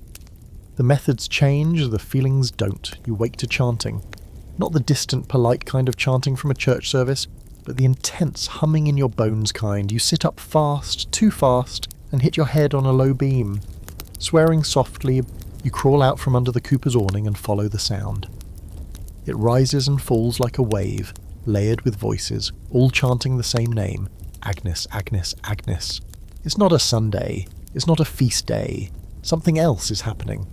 You round the corner into the main square and stop cold. There's a procession, not the joyful kind with flowers and wine. This is slow, serious. The crowd is pressed back along the sides of the road, and in the centre, walking barefoot through ashes and herbs, is a woman, middle-aged, barefoot, hair unbound. Her dress is grey. Her hands are tied in front of her. And behind her, two men in robes, church robes. It takes you 3 seconds to realise what this is. 3 seconds too long. She's being accused of witchcraft. You feel a chill run from your neck down your spine. You thought this was the kind of thing that only happened during those moments in history. Salem, maybe, or a handful of later European panics. But no, right here, right now, it's happening. Here's your historical fact. While full-blown witch hunts didn't hit their murderous peak until the 16th and 17th centuries, fear of magic and heresy was alive and well throughout the medieval period. Anyone, especially women, who behaved strangely or too independently could be suspected. The church had power, but it wasn't just the clergy you had to worry about. Neighbours watched. Rumours spread. Superstition filled in the gaps science hadn't reached. You listen carefully. You catch snippets. Goat died. Child got sick. Herbs. Always the herbs. They say she speaks to plants. That her garden blooms in winter. That she prays at odd times. Not in the church, but in the woods. Someone swears they saw her talking to a cat and that the cat understood her. You want to scream, you want to tell them cats understand everyone. They just don't care. But no one here is looking for explanations. They want spectacle. They want justice, or at least the comforting illusion of it. The woman, Agnes, says nothing. Her face is calm, not peaceful, just resigned. Like she knows this story by heart and has stopped fighting the ending. Now comes the quirky fact. Witch wasn't always a dirty word. In many communities, especially rural ones, local healers, often women, were essential. They provided medicine, midwifery, advice. Some were called cunning folk, and people both feared and relied on them. But that line between helpful and heretical, razor thin. All it took was one bad season, one dead cow, one jealous neighbour, and suddenly your skill with herbs became evidence of the devil. They bring her to the church steps. A priest steps forward. Holding a scroll, he recites the charges. You can't understand every word, but you get the tone. There's a demand for confession, a promise of mercy, if she names her sin and begs forgiveness. She stands still, silent. Her refusal is taken as proof. And in that moment, something breaks inside the crowd. The mood turns. It's like watching a storm roll in. People start muttering. A man throws a clod of dirt. A child cries. The rope is brought forward, not to hang her, but to tie her to the post they've already built. You feel sick. And here's tonight's scholarless debate. Did people in the Middle Ages truly believe in witches, or was it all power and politics? Some historians say yes. Belief in magic, demons, and curses was widespread and deeply real. Others argue that accusations of witchcraft were a convenient way to punish the powerless. Women, widows, healers, the mentally ill, probably both are true. Fear and power rarely travel alone. You want to look away, but you can't. Not because you're fascinated, but because you're afraid. Not for Agnes, though yes, absolutely for her, but for yourself. You've been quiet. You've kept your head down, but you've also healed too quickly from that sickness. You knew things you shouldn't. You once helped someone clean a cut and whispered the word antiseptic under your breath like a fool. You carry strange knowledge. You watch too closely. If Agnes burns, what stops you from being next? The priest finishes his speech. The crowd waits. You expect someone to light a torch, but instead the bailiff steps forward and unties her hands. She's to be held overnight, questioned, and, if she repents, banished. Not executed, not yet. You exhale. It's not mercy, but it's not fire either. Not today. The crowd disperses slowly, grumbling. Some disappointed, others relieved. A few teenagers throw stones after her as she's led away. One bounces near your feet. You pick it up, weigh it in your palm, then drop it. Hard.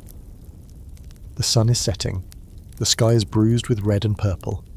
You walk away deeper into the alleys, far from firewood and whispers. You crouch behind a cart and breathe, slow and deliberate. That could have been you, that still might be you. You think of the herbalist who helped you when you were sick, the one who gave you leaves that actually worked. You haven't seen her in days. You wonder if she saw this coming, if she's gone, if she ran, or worse. That night you bury your remaining modern items in a shallow hole behind the tannery. The pen, the lighter, even the last scrap of foil from the granola bar. Anything too clean, too smooth, too strange. You can't afford to be different anymore. Not even a little. You are a peasant now, fully, authentically, invisibly. And that is the safest thing you can be. It's the rats you notice first. Not the ordinary ones, the ones that scurry through alleyways or nibble at bread crusts in the shadows. No, these rats are different. Bolder, slower, fatter, somehow. You see them in daylight, waddling across the roads with the casual confidence of creatures who know no one will stop them. One climbs into a sack of grain in full view of a merchant, who doesn't even bother to chase it off. He just mutters something about bad luck and pulls his hood up tighter. You start hearing things too, whispers in the marketplace. A woman from the next village over died too fast. A child was buried with stones on its chest to keep it from rising. A cart pulled in yesterday, carrying 2 bodies wrapped in blankets. No one wants to touch them, not even the priest. Then the coughing starts. It's faint at first. Behind doors, from alleyways, tucked into corners. A dry, persistent cough, like the person behind it has been trying to clear something that won't move. You hear it in the tavern. You hear it in church, you hear it at night, echoing faintly through the quiet streets like a warning bell made of lungs. And that's when it hits you. You've heard about this, you know exactly what this is. It's the plague. The actual Black Death. It's not the first time the world has dealt with a pandemic, but you're not in a world with vaccines or testing centres or Google. You're in a world where illness means judgment, where medicine involves leeches and prayers and sometimes fire, and you're standing right at the edge of a historical catastrophe. Here's your historical fact. The Black Death swept through Europe in the mid-14th century, killing an estimated 30-60% of the population. It arrived from Asia via trade routes and exploded across the continent, aided by fleas on rats and the general lack of hygiene. People didn't understand germ theory. They blamed bad air, divine punishment, or outsiders. Some thought it was a sign of the apocalypse. Others believed it was punishment for moral decay. In either case, panic spread faster than the disease. You walk the village in a haze. You see people hanging herbs in their windows, mostly lavender and rue. You see men walking with cloths tied over their faces, soaked in vinegar. You see people crossing themselves when a sneeze echoes from a nearby house. The priest gives sermons daily now, promising salvation if people just repent hard enough. You're not buying it. And now for your weird little fringe fact. Some people thought the plague was caused by pestilential air released from the underground earthquakes. Others blamed the alignment of the planets. One German medical text claimed it was caused by warm wet winds from the south. So yes, in a world where science is superstition and superstition is science, even the weather gets indicted for mass murder when the deaths begin. Quietly at first. An old woman you'd seen every morning at the well just stops appearing. Then the cooper's assistant. Then the man who sold you pickled onions and once gave you a free one because you made him laugh. His shop is boarded up now, and his house reeks of something you don't want to name. The town shifts, doors are bolted, the streets empty out. Taverns close or stay open with fewer patrons and more whispering. Everyone is watching everyone else. Any cough, sneeze or pale complexion earns a wide berth and a worried mutter. You consider running. Seriously. Just grabbing your things, what little you have, and bolting for the woods, the hills, anywhere but here. You're not built for this. You're not from here. You know what's coming. You've seen the death tolls, the chaos, the paintings. You remember lectures where professors described bodies piled in pits, whole families wiped out, villages turned into ghost towns. And now you're in it. Not reading about it, not watching it, living it. But running might not help. Because if there's one thing the plague taught the world, it's that you can't outrun air. That's the debate tonight. How did people actually react to the plague in real time? Some accounts speak of denial, towns holding dances, people throwing parties, refusing to believe what was happening. Others tell of fear so sharp it turned families against each other.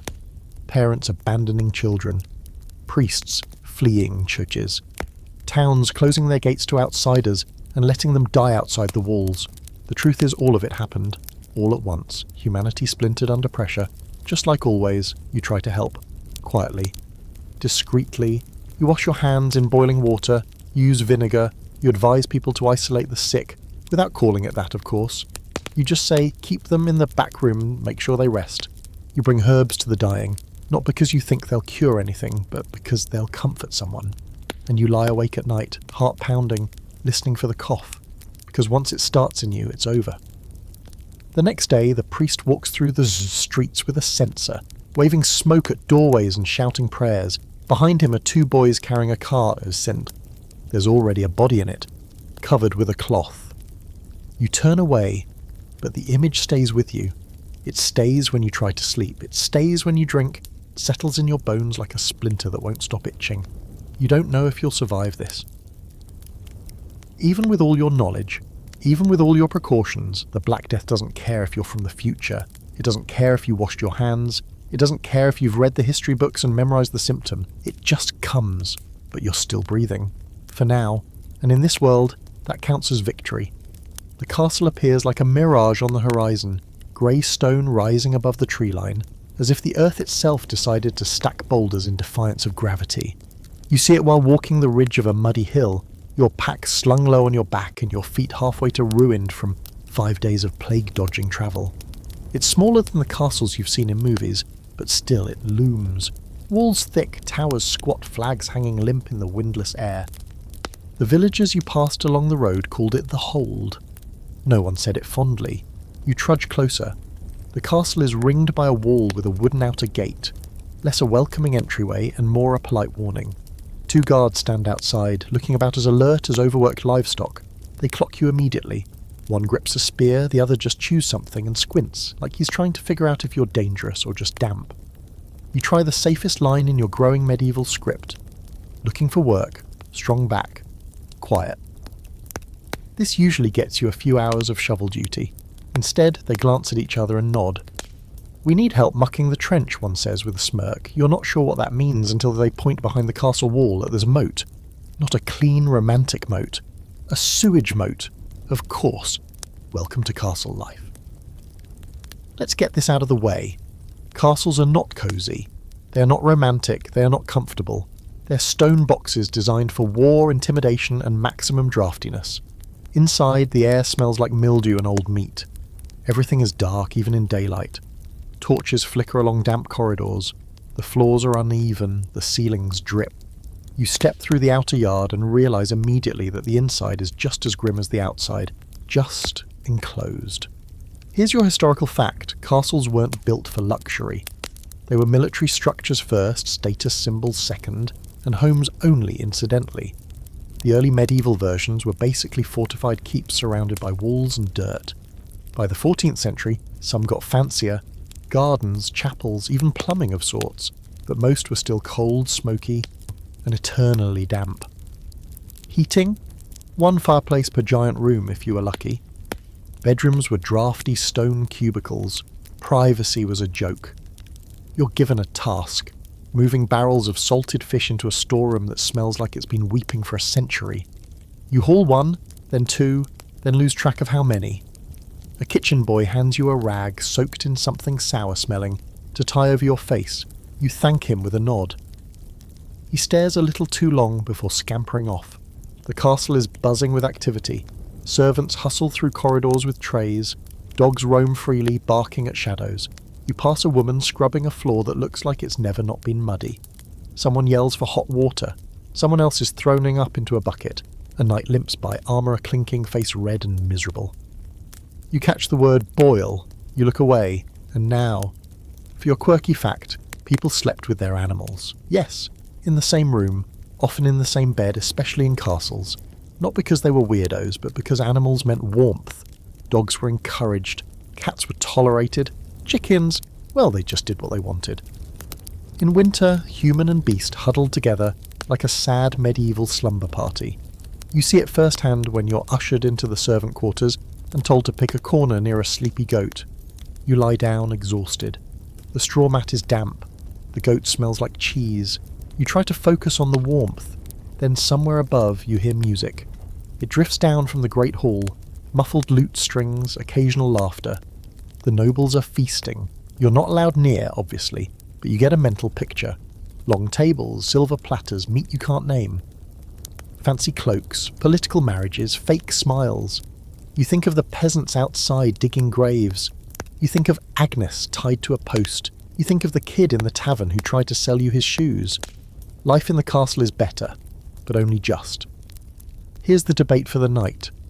Was life in the castle truly better than in the village, or just a different flavour of awful? Some scholars argue that castle life offered more food, more protection, even more education for those in service. Others point out that the hierarchy was rigid, the conditions cramped, and the expectations brutal. Servants could be beaten for mistakes. Nobles were often as diseased and miserable as the poor, just with nicer beds to die in. You stay 2 more days, you scrub floors, you polish rusted metal, you clean chamber pots that smell like betrayal. On the second night, a nobleman throws up on the stairs. A servant slips in it and breaks his wrist. No one stops eating. But the third morning, you're woken early by shouting. A message has arrived from the king's court. One of the baron's sons is dead. Plague. Panic spreads fast. The lord locks himself in his quarters. No one's allowed in or out of the great hall. The staff begin to whisper. You take that as your cue to leave. You slip out the back gate before breakfast. A loaf of bread tucked under your tunic and your coin pouch a little heavier than usual. The guard doesn't stop you. He's too busy staring at the tower, where the baron hasn't appeared in 2 days. Outside, the air is cold and wet. You follow the muddy road down, away from the stone walls and smoke. The The castle shrinks behind you, swallowed by trees and mist. You survived your time inside, barely. You hear the drums before you see the dancers. It's late afternoon, just before the sky turns to bruised gold, and you're walking along a road that barely qualifies as a road, really more of a suggestion, with just enough dry patches between mud traps to make forward motion possible.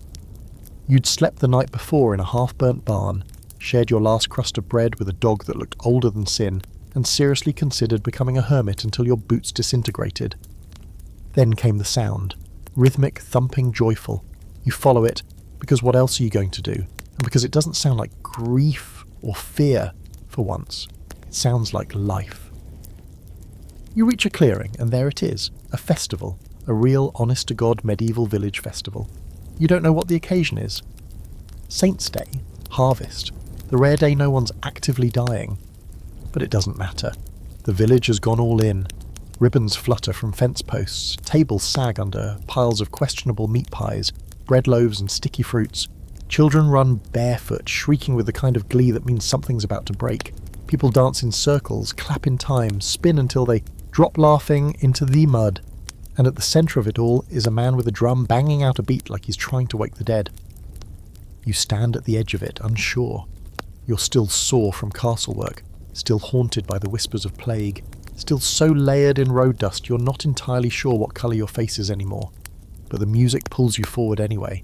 It doesn't care who you are or what you've done, it just wants more feet in the circle. A young girl grabs your hand and pulls you into the ring. No questions asked, no judgment. Just a grin missing 2 teeth and a strength in her little arm that nearly yanks your shoulder out. You stumble, laugh, and spin with the rest. Here's your historical fact. Festivals were crucial to medieval life. In a world dominated by labour and religion, they were brief, vital interruptions. There were religious feast days, dozens of them, each tied to a saint, a season, or a miracle. There were secular celebrations too, harvest festivals, midsummer revels, and village fairs. They weren't just excuses to drink, though plenty of that happened. They were release valves, community glue, and sometimes subtle acts of rebellion against monotony and suffering. The villagers are dressed in their best, or at least their least filthy. You spot someone in a jerkin that's been patched with actual care, a woman with ribbons braided through her hair, a man wearing boots that actually match. Music comes from pipes, lutes, drums, and then someone smacking a spoon rhythmically against a pot. You join in clapping. You try to learn a song. You mangle the chorus, but no one cares. Joy is in short supply here, and tonight everyone's hungry for it. You're handed a cup of something. It's warm, sweet, and possibly alcoholic. It burns in your throat like a hug from a drunken uncle. A woman next to you offers a slice of pie. You hesitate, because you've learned, but she insists. For the feast, she says, you'll offend the saint. You nod solemnly and eat it. It tastes like apples, cinnamon, and pure redemption. Here's your quirky fact. Dancing in the Middle Ages wasn't always legal. In some periods and regions, the church cracked down hard on excessive merriment, especially dancing that got too wild or too mixed gender. But people did it anyway. They danced in barns, in streets, in secret. There were even reports of dancing plagues, mass hysteria episodes where people danced uncontrollably for days, sometimes until they collapsed. Some called it spiritual ecstasy. Others called it demonic possession. You just call it Saturday. Night falls and the festival lights up. Torches ring the clearing, the musicians pick up speed. Laughter thickens the air. You're swept into another round of dancing, this one messier, louder, more joyful. Someone spins you. You fall in the mud. Everyone cheers. And here comes tonight's scholarly debate. Were these festivals simply distractions from hard lives or something deeper? Some historians argue they were moments of sanctioned chaos, see rebellion, social inversion, where peasants mocked their lords, men dressed as women, and the poor pretended to be rich. Others suggest they reinforced social order, with ritualized roles and rules that subtly reminded people of their place.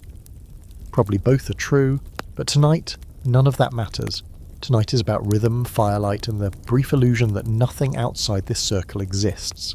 As the music slows, you sit on the edge of the clearing, watching the last dancers whirl through the grass. The fire crackles, the sky glows with stars that look too bright to be real. For the first time in what feels like weeks, no one's watching you suspiciously. No one's asking who you are or where you're from. You're just a body among other bodies, sweating, laughing, and full. A man plops down beside you and offers a hunk of cheese. You dance like a donkey with a nail in its hoof, or on its hoof, he says cheerfully. You all grin. I've been practicing. He laughs and claps you on the back. You'll get there. You sit together in comfortable silence, eating cheese and watching sparks rise into the sky. Somewhere behind you, a couple sneaks off into the woods. A child giggles in their sleep. The music drifts back in, slower now, almost mournful, the kind of song that says, we're alive, even if we don't know why. Eventually the villagers begin to drift home, leaning on each other, singing half-remembered verses. You stay by the fire until it's mostly embers. Someone leaves you a blanket without a word and you wrap it around your shoulders and lie back in the grass. The stars above are sharp and infinite. You think of everything you've survived, plague, stocks, castles, mistakes, and realise you're still here. Somehow. Still breathing, still learning, still dancing. By now, you've figured out that in medieval Europe, every moment you're not being charged for something is a moment someone just hasn't figured out how to charge you yet. You wake the morning after the festival with dried mud on your boots, the faint sound of someone snoring into a mug beside the fire pit, yes, and the unsettling realisation that you owe somebody something.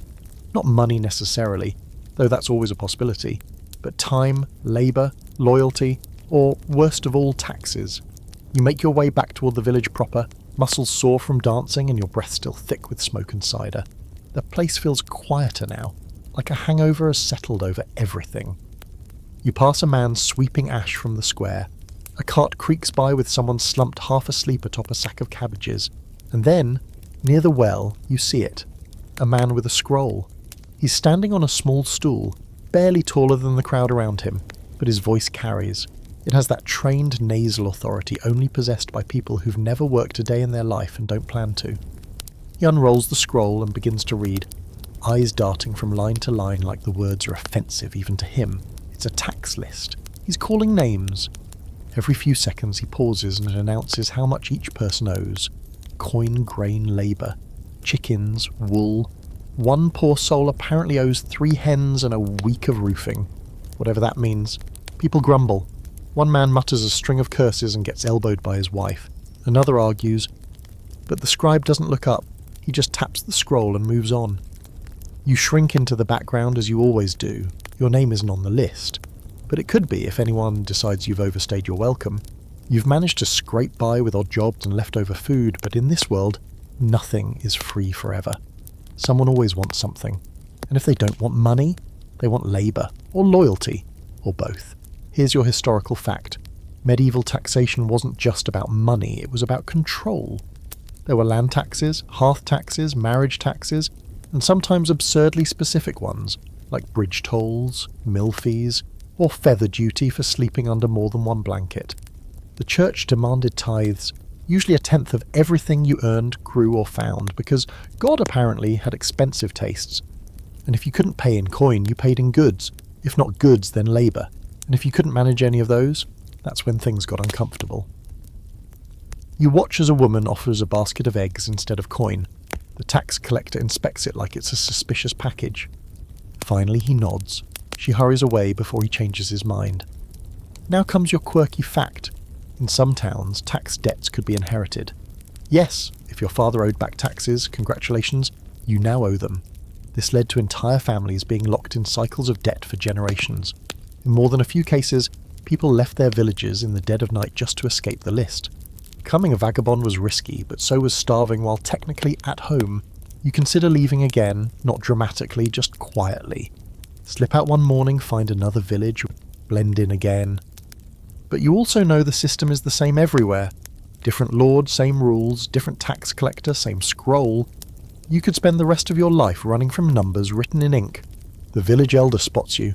She hobbles over, nodding slowly, and says, "Heard you helped with the fish haul last week." You nod back, cautiously. "That counts for something," she says. "We'll see." Then she walks away, leaving you with a sense of impending bartering. Later that afternoon, you're offered a job helping repair a fence around the barley field. The man offering it is red-faced and blunt, but not cruel. He explains the deal. 3 days' work and you're off the list for a while. Maybe longer if the Lord doesn't come sniffing around. You accept. You've learned to accept without asking too many questions. The list is abstract until your name is on it. then it becomes your whole life. As you hammer splintered wood back into place and shoo away curious goats, you overhear more conversations about taxes. Someone's cart got confiscated, someone else lost a cow.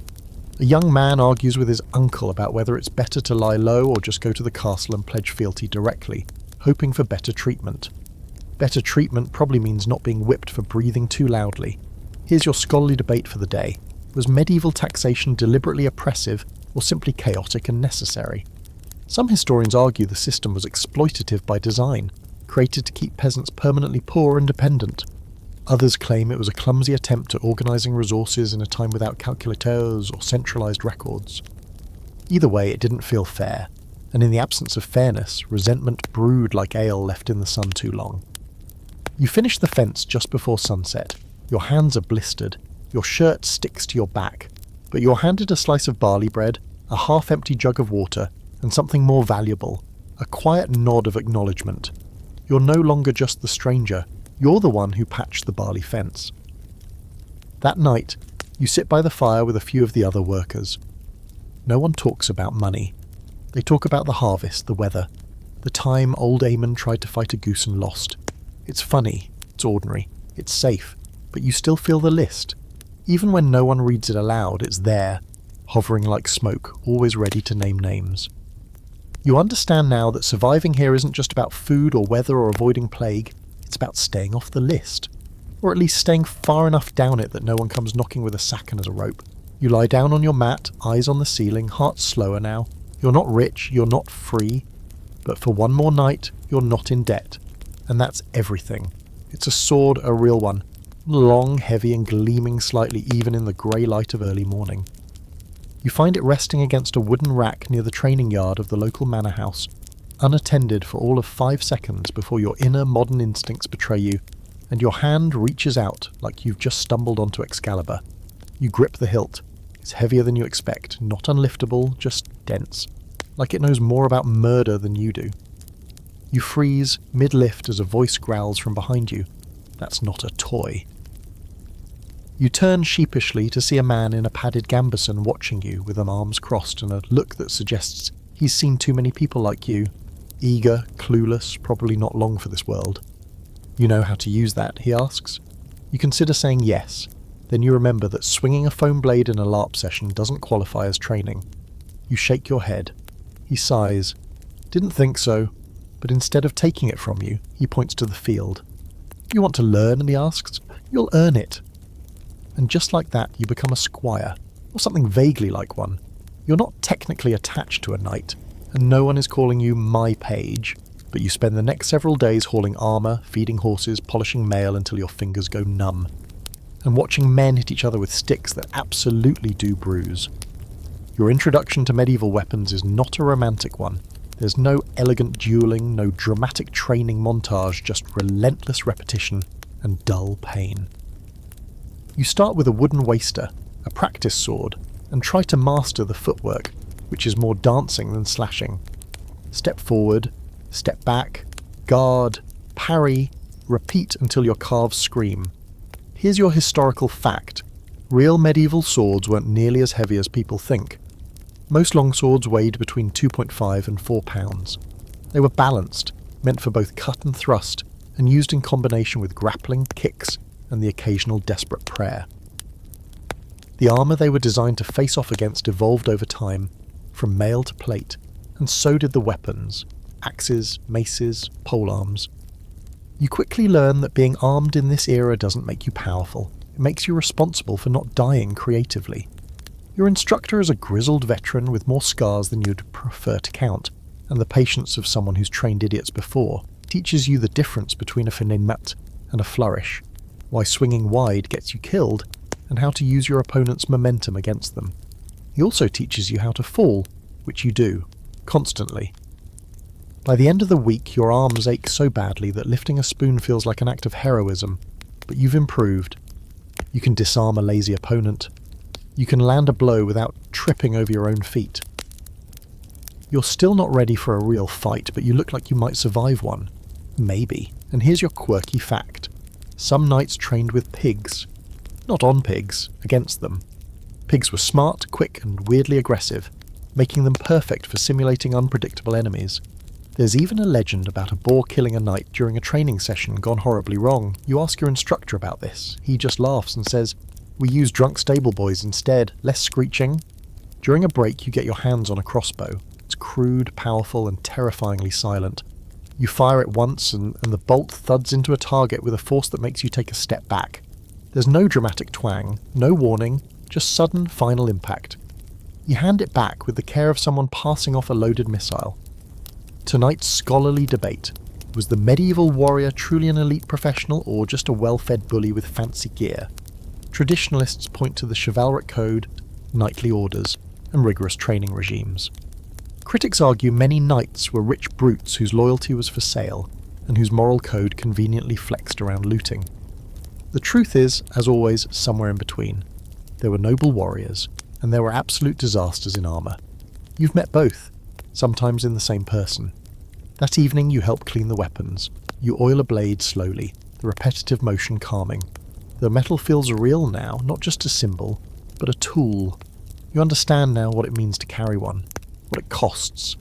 You're offered a test the next day, sparring, in front of others you think about declining. Then you think about everything you've been through.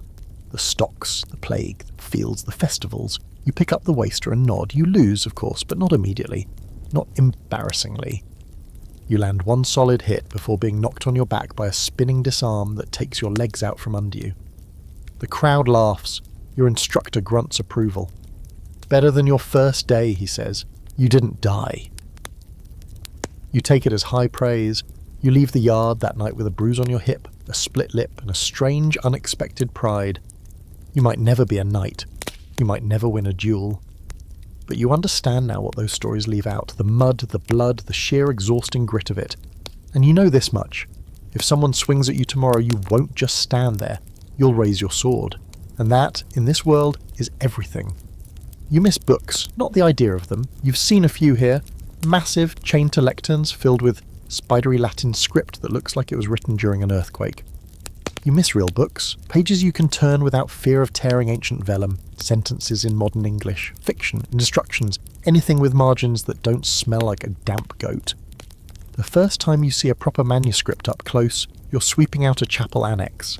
It's not glamorous work. You're sneezing through clouds of dust while a bored-looking monk mutters prayers and rearranges candle stubs. But then he opens a cabinet, unlocks it with a key hung from his belt like it's guarding treasure, and lifts out a volume. You pause mid-sweep.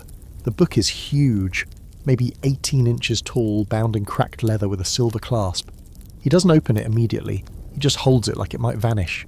You watch his face soften, like he is in the presence of something sacred. And maybe he is. Here's your historical fact. Books in the Middle Ages were hand-copied, incredibly expensive and painstakingly made. Each page was vellum, calfskin, stretched and scraped. Each letter was written with a quill, each image painted by hand. It could take months or even years to finish a single book, depending on its size and complexity.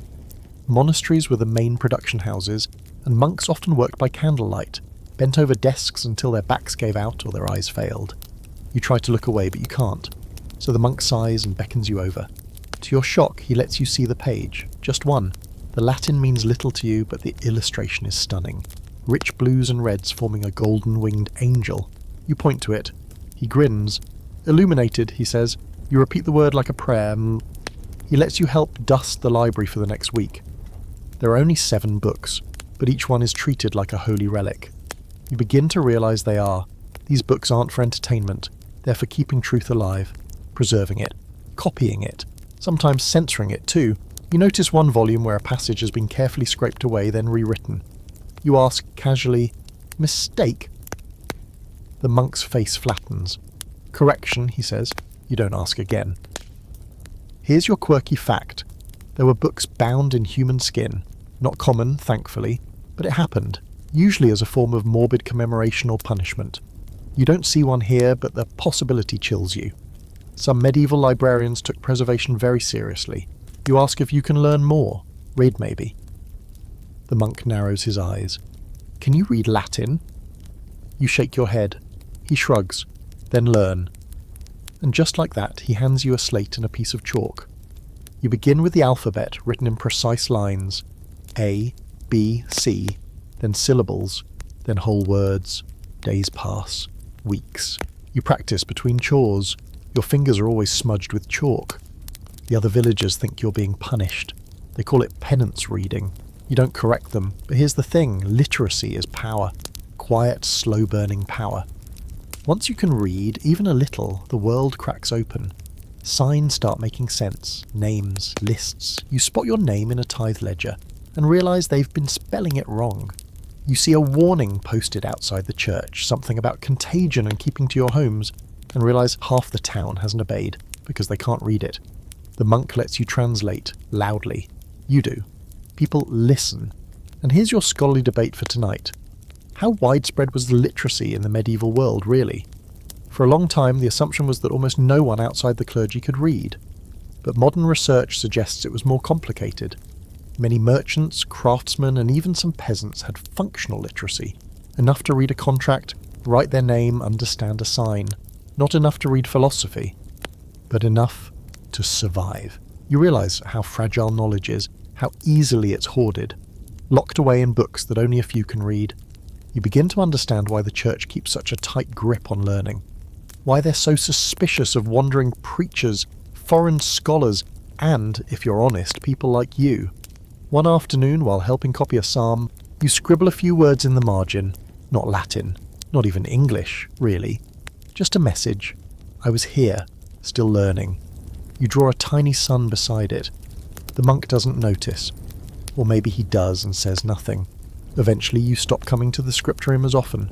Chores pull you away. The monk becomes distant. You suspect someone higher up noticed your curiosity and decided it was getting dangerous. Your slate is taken. The door is locked. The message is clear. That's enough learning for you. But you remember. Letters. Words. Sentences. They rattle around your skull like bright pebbles, reshaping the way you see everything. The Bible verse painted above the chapel arch. The carved names on a memorial stone. The list of wheat rations on the mill wall. You're not a monk, you're not a scholar, but you are no longer illiterate. And in this world, that's the sharpest weapon you've got. The forest doesn't feel like nature. It feels like an entity, a presence, something old and vast and only barely tolerating your existence. You weren't planning to go into the woods. You've heard the stories, everyone has. Bandits, wolves, spirits, the occasional lost fool whose bones are found months later, picked clean by silence. But you took a wrong turn near the mill after dark and now you're surrounded by trees taller than anything you've ever seen outside a fantasy novel. The sun is setting too fast. The path is more of a rumour than a trail. And then comes the howling. It's distant at first. One sharp cry on the wind, then a second, closer. Your whole body tightens like someone just rang an alarm in your chest. You don't run. That's the one rule everyone agrees on, is shown. If you run from a wolf, you become prey. So you keep walking, deliberately, calmly, like someone who isn't starting to mentally write their last will and testament. You glance behind you every few seconds, just in case a pair of glowing eyes appears in the underbrush.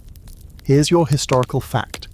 Medieval Europeans had a complicated relationship with nature. Forests were feared and revered, often portrayed as dark, magical spaces where danger lurked and rules broke down. Wolves were a real threat, especially to livestock and lone travellers, and weren't officially hunted into near extinction until the 18th and 19th centuries. In the Middle Ages, they were everywhere. You find a fallen log and decide to climb it. Height isn't much, but it's something. You sit still, heart hammering, and wait. The howling doesn't return, but the rustling never stops. Something's out there. Maybe a wolf, maybe a deer, maybe something that's been here longer than humans have had words for fear. Then you hear a laugh, human and close. It's followed by a voice. You're not very good at hiding. You spin and see a woman, mid-30s, wrapped in a fur-lined cloak, her face smudged with dirt and ash. She carries a bow and a very large knife. You don't know if she's a bandit or a miracle. She watches you for a beat before speaking again. You're either lost or stupid, maybe both. You nod. Lost, mostly. She sighs, steps closer and jerks her head. Come on, it's getting dark and something's following you. You follow because, frankly, your other option is to become dinner. She leads you to a small camp tucked between rocks, almost invisible until you're standing in Napoet. There's a fire pit, a hide tent, some carefully stored dried meat. She hands you a blanket and says, "Don't scream if you hear the owl, it's just an owl unless it's not." Then she lies down and pulls a hood over her face. You don't sleep much. Here's your quirky fact. In the Middle Ages, forests weren't just feared, they were legally restricted. Many were designated royal forests, meaning commoners couldn't hunt, fish, or even gather wood without permission. Getting caught poaching could mean losing a hand, or worse. But of course people did it anyway. Survival tends to outweigh royal rules. The woman who rescued you, probably one of them, by morning she's already cooking something in a pot. You ask what's in it? She says, "Don't ask, you don't." You help her gather kindling, refill a water skin, fix a snare. She doesn't talk much, but you get the sense she's been living like this for years. She moves like someone who trusts nothing and knows everything. Her name, she says, is Ellen. She says it like a test, like she might change it tomorrow. And here's your scholarly debate. Were forests lawless places of danger and rebellion, or did they form their own kinds of communities and codes? Traditional historians saw forests as wild margins, places of exile and threat. But newer scholarship suggests that people who lived in or near the woods, hunters, herbalists, charcoal burners, developed their own systems of order and mutual support. Not lawless, just different to law. Ellen shows you a shortcut out of the forest the next day. She doesn't say goodbye, just grunts and disappears behind a thicket like a ghost in leather. You realise you'll probably never see her again, or if you do, it'll be because she's watching you long before you see her. You step out of the trees and into the light like you've crossed back into a different world. The road is just ahead. You can see smoke from a village fire in the distance, people, order, rules. But a part of you hesitates. Out there in the woods, there was danger, but also a strange kind of freedom. No tithes, no lists, no collars around your identity. You could just be unrecorded, alive. You shake the thoughts loose. The wolves aren't gone, they're just waiting. You adjust your bag, tighten your belt and start walking. You made it through the forest. You're not the same person who walked in, and you're not entirely sure if that's a good thing. There's a clanging bell and everyone freezes. Not the soft, chiming bell that calls for prayer or the gentle toll of a funeral. This one rings fast and hard as if the air itself needs warning. You're in the middle of scrubbing potatoes outside the cook's hut when it starts, and the lad beside you, young, usually lazy, always humming, goes white as chalk and bolts for the barn without a word. Everyone else follows suit. Within seconds the square is empty. Pots abandoned, doors slammed, even the dogs scatter. You stand there for half a moment too long before someone grabs your arm and hisses, "Get inside, now!" You get the sense that the bell isn't just noise, it's permission. To panic, to hide, to forget politeness and make sure you survive. You duck into the nearest building, a narrow storage shed that smells like old onions and fear, and wedge yourself behind a barrel. For a few minutes, all you hear is your own breath, sharp and fast, echoing in the wooden walls. Then footsteps. A lot of them. Heavy. Armoured. Not running, marching. When you peek through the slats, you see them. Soldiers, maybe 20, on horseback, wearing the kind of matching livery that says they're not here for trade. Swords at their hips, crossbows slung over shoulders. They move with the easy authority of people who know no one will challenge them. You've seen enough movies to know the look. You just never thought you'd see it from the wrong century. Here's your historical fact. Roving bands of soldiers, sometimes official, sometimes mercenary, were a constant threat in medieval life. During wars, and there were always wars, troops often lived off the land, which is a polite way of saying they stole, pillaged, and terrorised villages they passed through, friend and foe alike. There were even specific names for them: routiers, free companies, broken men. Some were dismissed soldiers turned bandits. Others were just opportunists. The lead rider stops in the centre of the square and calls out, voice thick with authority and boredom. He's demanding supplies, grain, ale, maybe even horses. In the name of the king, he says, but no one believes that. That phrase is just code for don't bother resisting. A few villagers emerge, slowly, carefully. The reeve steps forward, hat in hand. He tries to negotiate, but the lead soldier laughs and points at the tavern. "Start there," he says. The others dismount and you hear the sound of a door being kicked in. You stay hidden, heart in your throat, hands clenched around the useless wooden spoon you're still holding. It's not bravery that keeps you there, it's caution. You've seen what happens when strangers ask too many questions. Here's your quirky fact. It wasn't uncommon for medieval villagers to bury or hide their valuables, coins, jewellery, even food, before troops came through. Some even buried entire chests, which is why we still find hoards today. You think of the woman who always tucks her cured meat into a hole under her floorboards. Smart. You mentally note the location in case things go very, very wrong. The soldiers raid the tavern, then the grain shed, then the smithy. One of them comes out gnawing on a carrot like he owns the place. Another slaps a boy across the face for standing too close. When the boy's father steps forward, the soldier draws his sword just enough for the metal to catch the sun. The father backs down, fast. Here comes your scholarly debate. Were medieval soldiers truly agents of order, or chaos wrapped in metal? Some historians argue that knightly codes and military discipline kept troops in check. Others say that once you give a man a weapon and let him sleep in mud for 6 months, the first thing he'll do when he reaches a village is abuse that power. You're inclined to believe the latter, especially as you watch one of them casually urinate against the church wall. Eventually, the soldiers gather what they want and ride off without fanfare. They don't burn anything. They don't kill anyone, this time. But the silence they leave behind is not relief, it's aftermath. You creep out from the shed. The villagers begin to emerge, one by one, like scared animals sniffing the air. Someone sobs, someone swears. The reeve is already taking inventory, lips tight. The tavern door hangs askew. The grain shed is half empty. The smith is yelling about stolen tools. You pick up a fallen sack of barley, help a woman patch her broken shutter. No one says thank you. Everyone is just moving, as if stopping would make the damage permanent. That night the tavern is quiet. The usual laughter is gone. People drink, but it's silent drinking, stiff, mechanical. You overhear mutterings about the Lord, about how he does nothing, about how he probably sent the soldiers. You realise no one actually knows who ordered this, just that someone did, that someone, somewhere, gets to point and take and leave without answering to anyone. You go to sleep with your cloak wrapped tight, a knife under your straw mat and one ear open. You dream of hoofbeats and coins rolling out of bags you don't own. Tomorrow, life will continue. People will work, laugh again, maybe. But the fear doesn't go away, it just recedes. Until the next clanging bell, until the next visit. And now you understand not all danger here comes from wolves or plague. Sometimes it rides in broad daylight, carrying the law on its back. It ends, not with a battle or a plague wave or a dramatic chase, but with the slow creeping awareness that you're ready to leave. You don't say it aloud. There's no one here who'd understand or who wouldn't immediately accuse you of heresy for even suggesting there's a way to leave this timeline.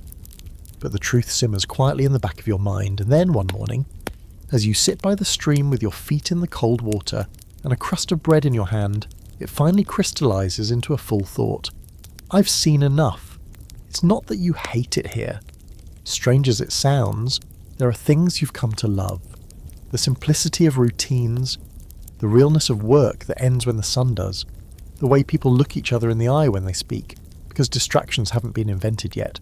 You've carved out something like a life, a network of chores, nods, fire-warmed conversations, even the occasional smile that says you belong, at least a little. But it's also exhausting. Living in the past, really living here, means constant vigilance against hunger, against suspicion, against the bone-deep chill of winter seeping through your straw bed. You've learned to wear your quiet like armour. You've grown calluses on your hands and on parts of your personality you didn't even know could toughen. You've been so cautious for so long that it's hard to remember what it feels like to be truly yourself. Here's your historical fact. For most people in medieval Europe, life was local, painfully local. You lived, worked, married, and died often within a few miles of the same spot. The horizon wasn't just distant, it was theoretical. Travel was rare, roads were unsafe, maps weren't widely available, and even if they were, who had time to go wandering when the field wouldn't plant itself? You were never meant to stay here. You know that now, not just intellectually, but in your bones. You miss your language, your music, running water, socks that match, you miss books with too many fonts, you miss light bulbs. You miss laughing without worrying if it'll attract attention. You miss being weird without it being life-threatening. But mostly you miss choice. Back home, you could decide things. Here, choice is a privilege reserved for lords and clergy. The rest of the people simply endure, and pray that next winter doesn't take more than the last one did. You walk the village one more time. You pass the baker's apprentice, now missing 2 teeth from a drunken scuffle that no one remembers starting. You nod to the herbalist who helped your fever with a concoction of things you hope were plants. You avoid the reeve, whose list of taxes has only gotten longer. You stop near the chapel, watch a priest recite prayers from a book only he can read and think, even their god has a gatekeeper. Here's your quirky fact, Tresil. In some medieval villages, people believed that travelling too far from home could damage your soul, that leaving behind your familiar land, your soul place, might confuse the spirits, or even prevent your ancestors from finding you in death. It sounds superstitious, but now, having lived here, you get it. There's something binding about this place, heavy, sticky, like the mud after rain. It holds people whether they want to stay or not, and yet, you're not from here. That simple truth is more than just a technicality. It's a compass. So you pack. There's not much, just a bag of essentials, dried bread, a wool blanket, the small stone the village child gave you after you fixed her doll's arm, the last stub of candle. You take one of the charcoal sticks from the hearth and write a message in the dirt near your sleeping spot. Gone walking. It's vague enough to be believable, poetic enough to be remembered. You leave at dawn, no one sees you go. The mist hides you, and the woods, familiar now, welcome your steps without question. You follow the same path you took months ago when you first arrived, lost and out of place and clueless. Only now you know what direction you're heading. Here's tonight's scholarly debate, and the last one you'll need. Is it possible to understand a time without being part of it? Historians wrestle with this constantly. Can we truly grasp the emotions, the fears, the values of people who lived so differently from us? Or are we just tourists, layering modern perspectives onto old bones? You've lived it now. You've eaten their food, worn their clothes, nearly died in their streets. You've seen their joy, their cruelty, their remarkable endurance. You'll carry those impressions back whether you want to or not, and maybe that's the point. By the time the trees thin and the world begins to change, gently, impossibly, you feel it first in your chest. A lightness, a loosening of rules, as if time itself is exhaling, letting you slip through a crack between centuries. You don't look back. You already know what's behind you. You arrive elsewhere. Maybe not quite home yet, but not the Middle Ages either. You step onto a road with gravel instead of mud, pass a post with faded writing in a font you know. The air smells like gasoline and old grass. You hear a dog bark, and it's just a dog, not an omen, not a symbol, just loud and hungry. You survived it. All of it. Not cleanly, not heroically, but honestly. And when someone finally asks where you've been, whether it's tomorrow or years from now, you'll pause, smile and say, "Long story." You're back now. No more smoke in your lungs, no more straw in your bed, no more watching your words like they're knives balanced on your tongue. The sky's a little brighter here. The air smells like new plastic and electricity. You look around and realise just how fast the world actually moves, how smooth it is, how clean, how absurdly full of blinking lights and soft chairs and food that comes out of machines instead of fields. But something's shifted inside you. You don't rush like you used to. You move with a slower awareness. Like someone who's had to make fire from scratch, you listen differently. To conversations, to silence, to the sound of people laughing without worry. Your fingers trace surfaces now and wonder how they were made. You wash your hands and remember when water wasn't a guarantee.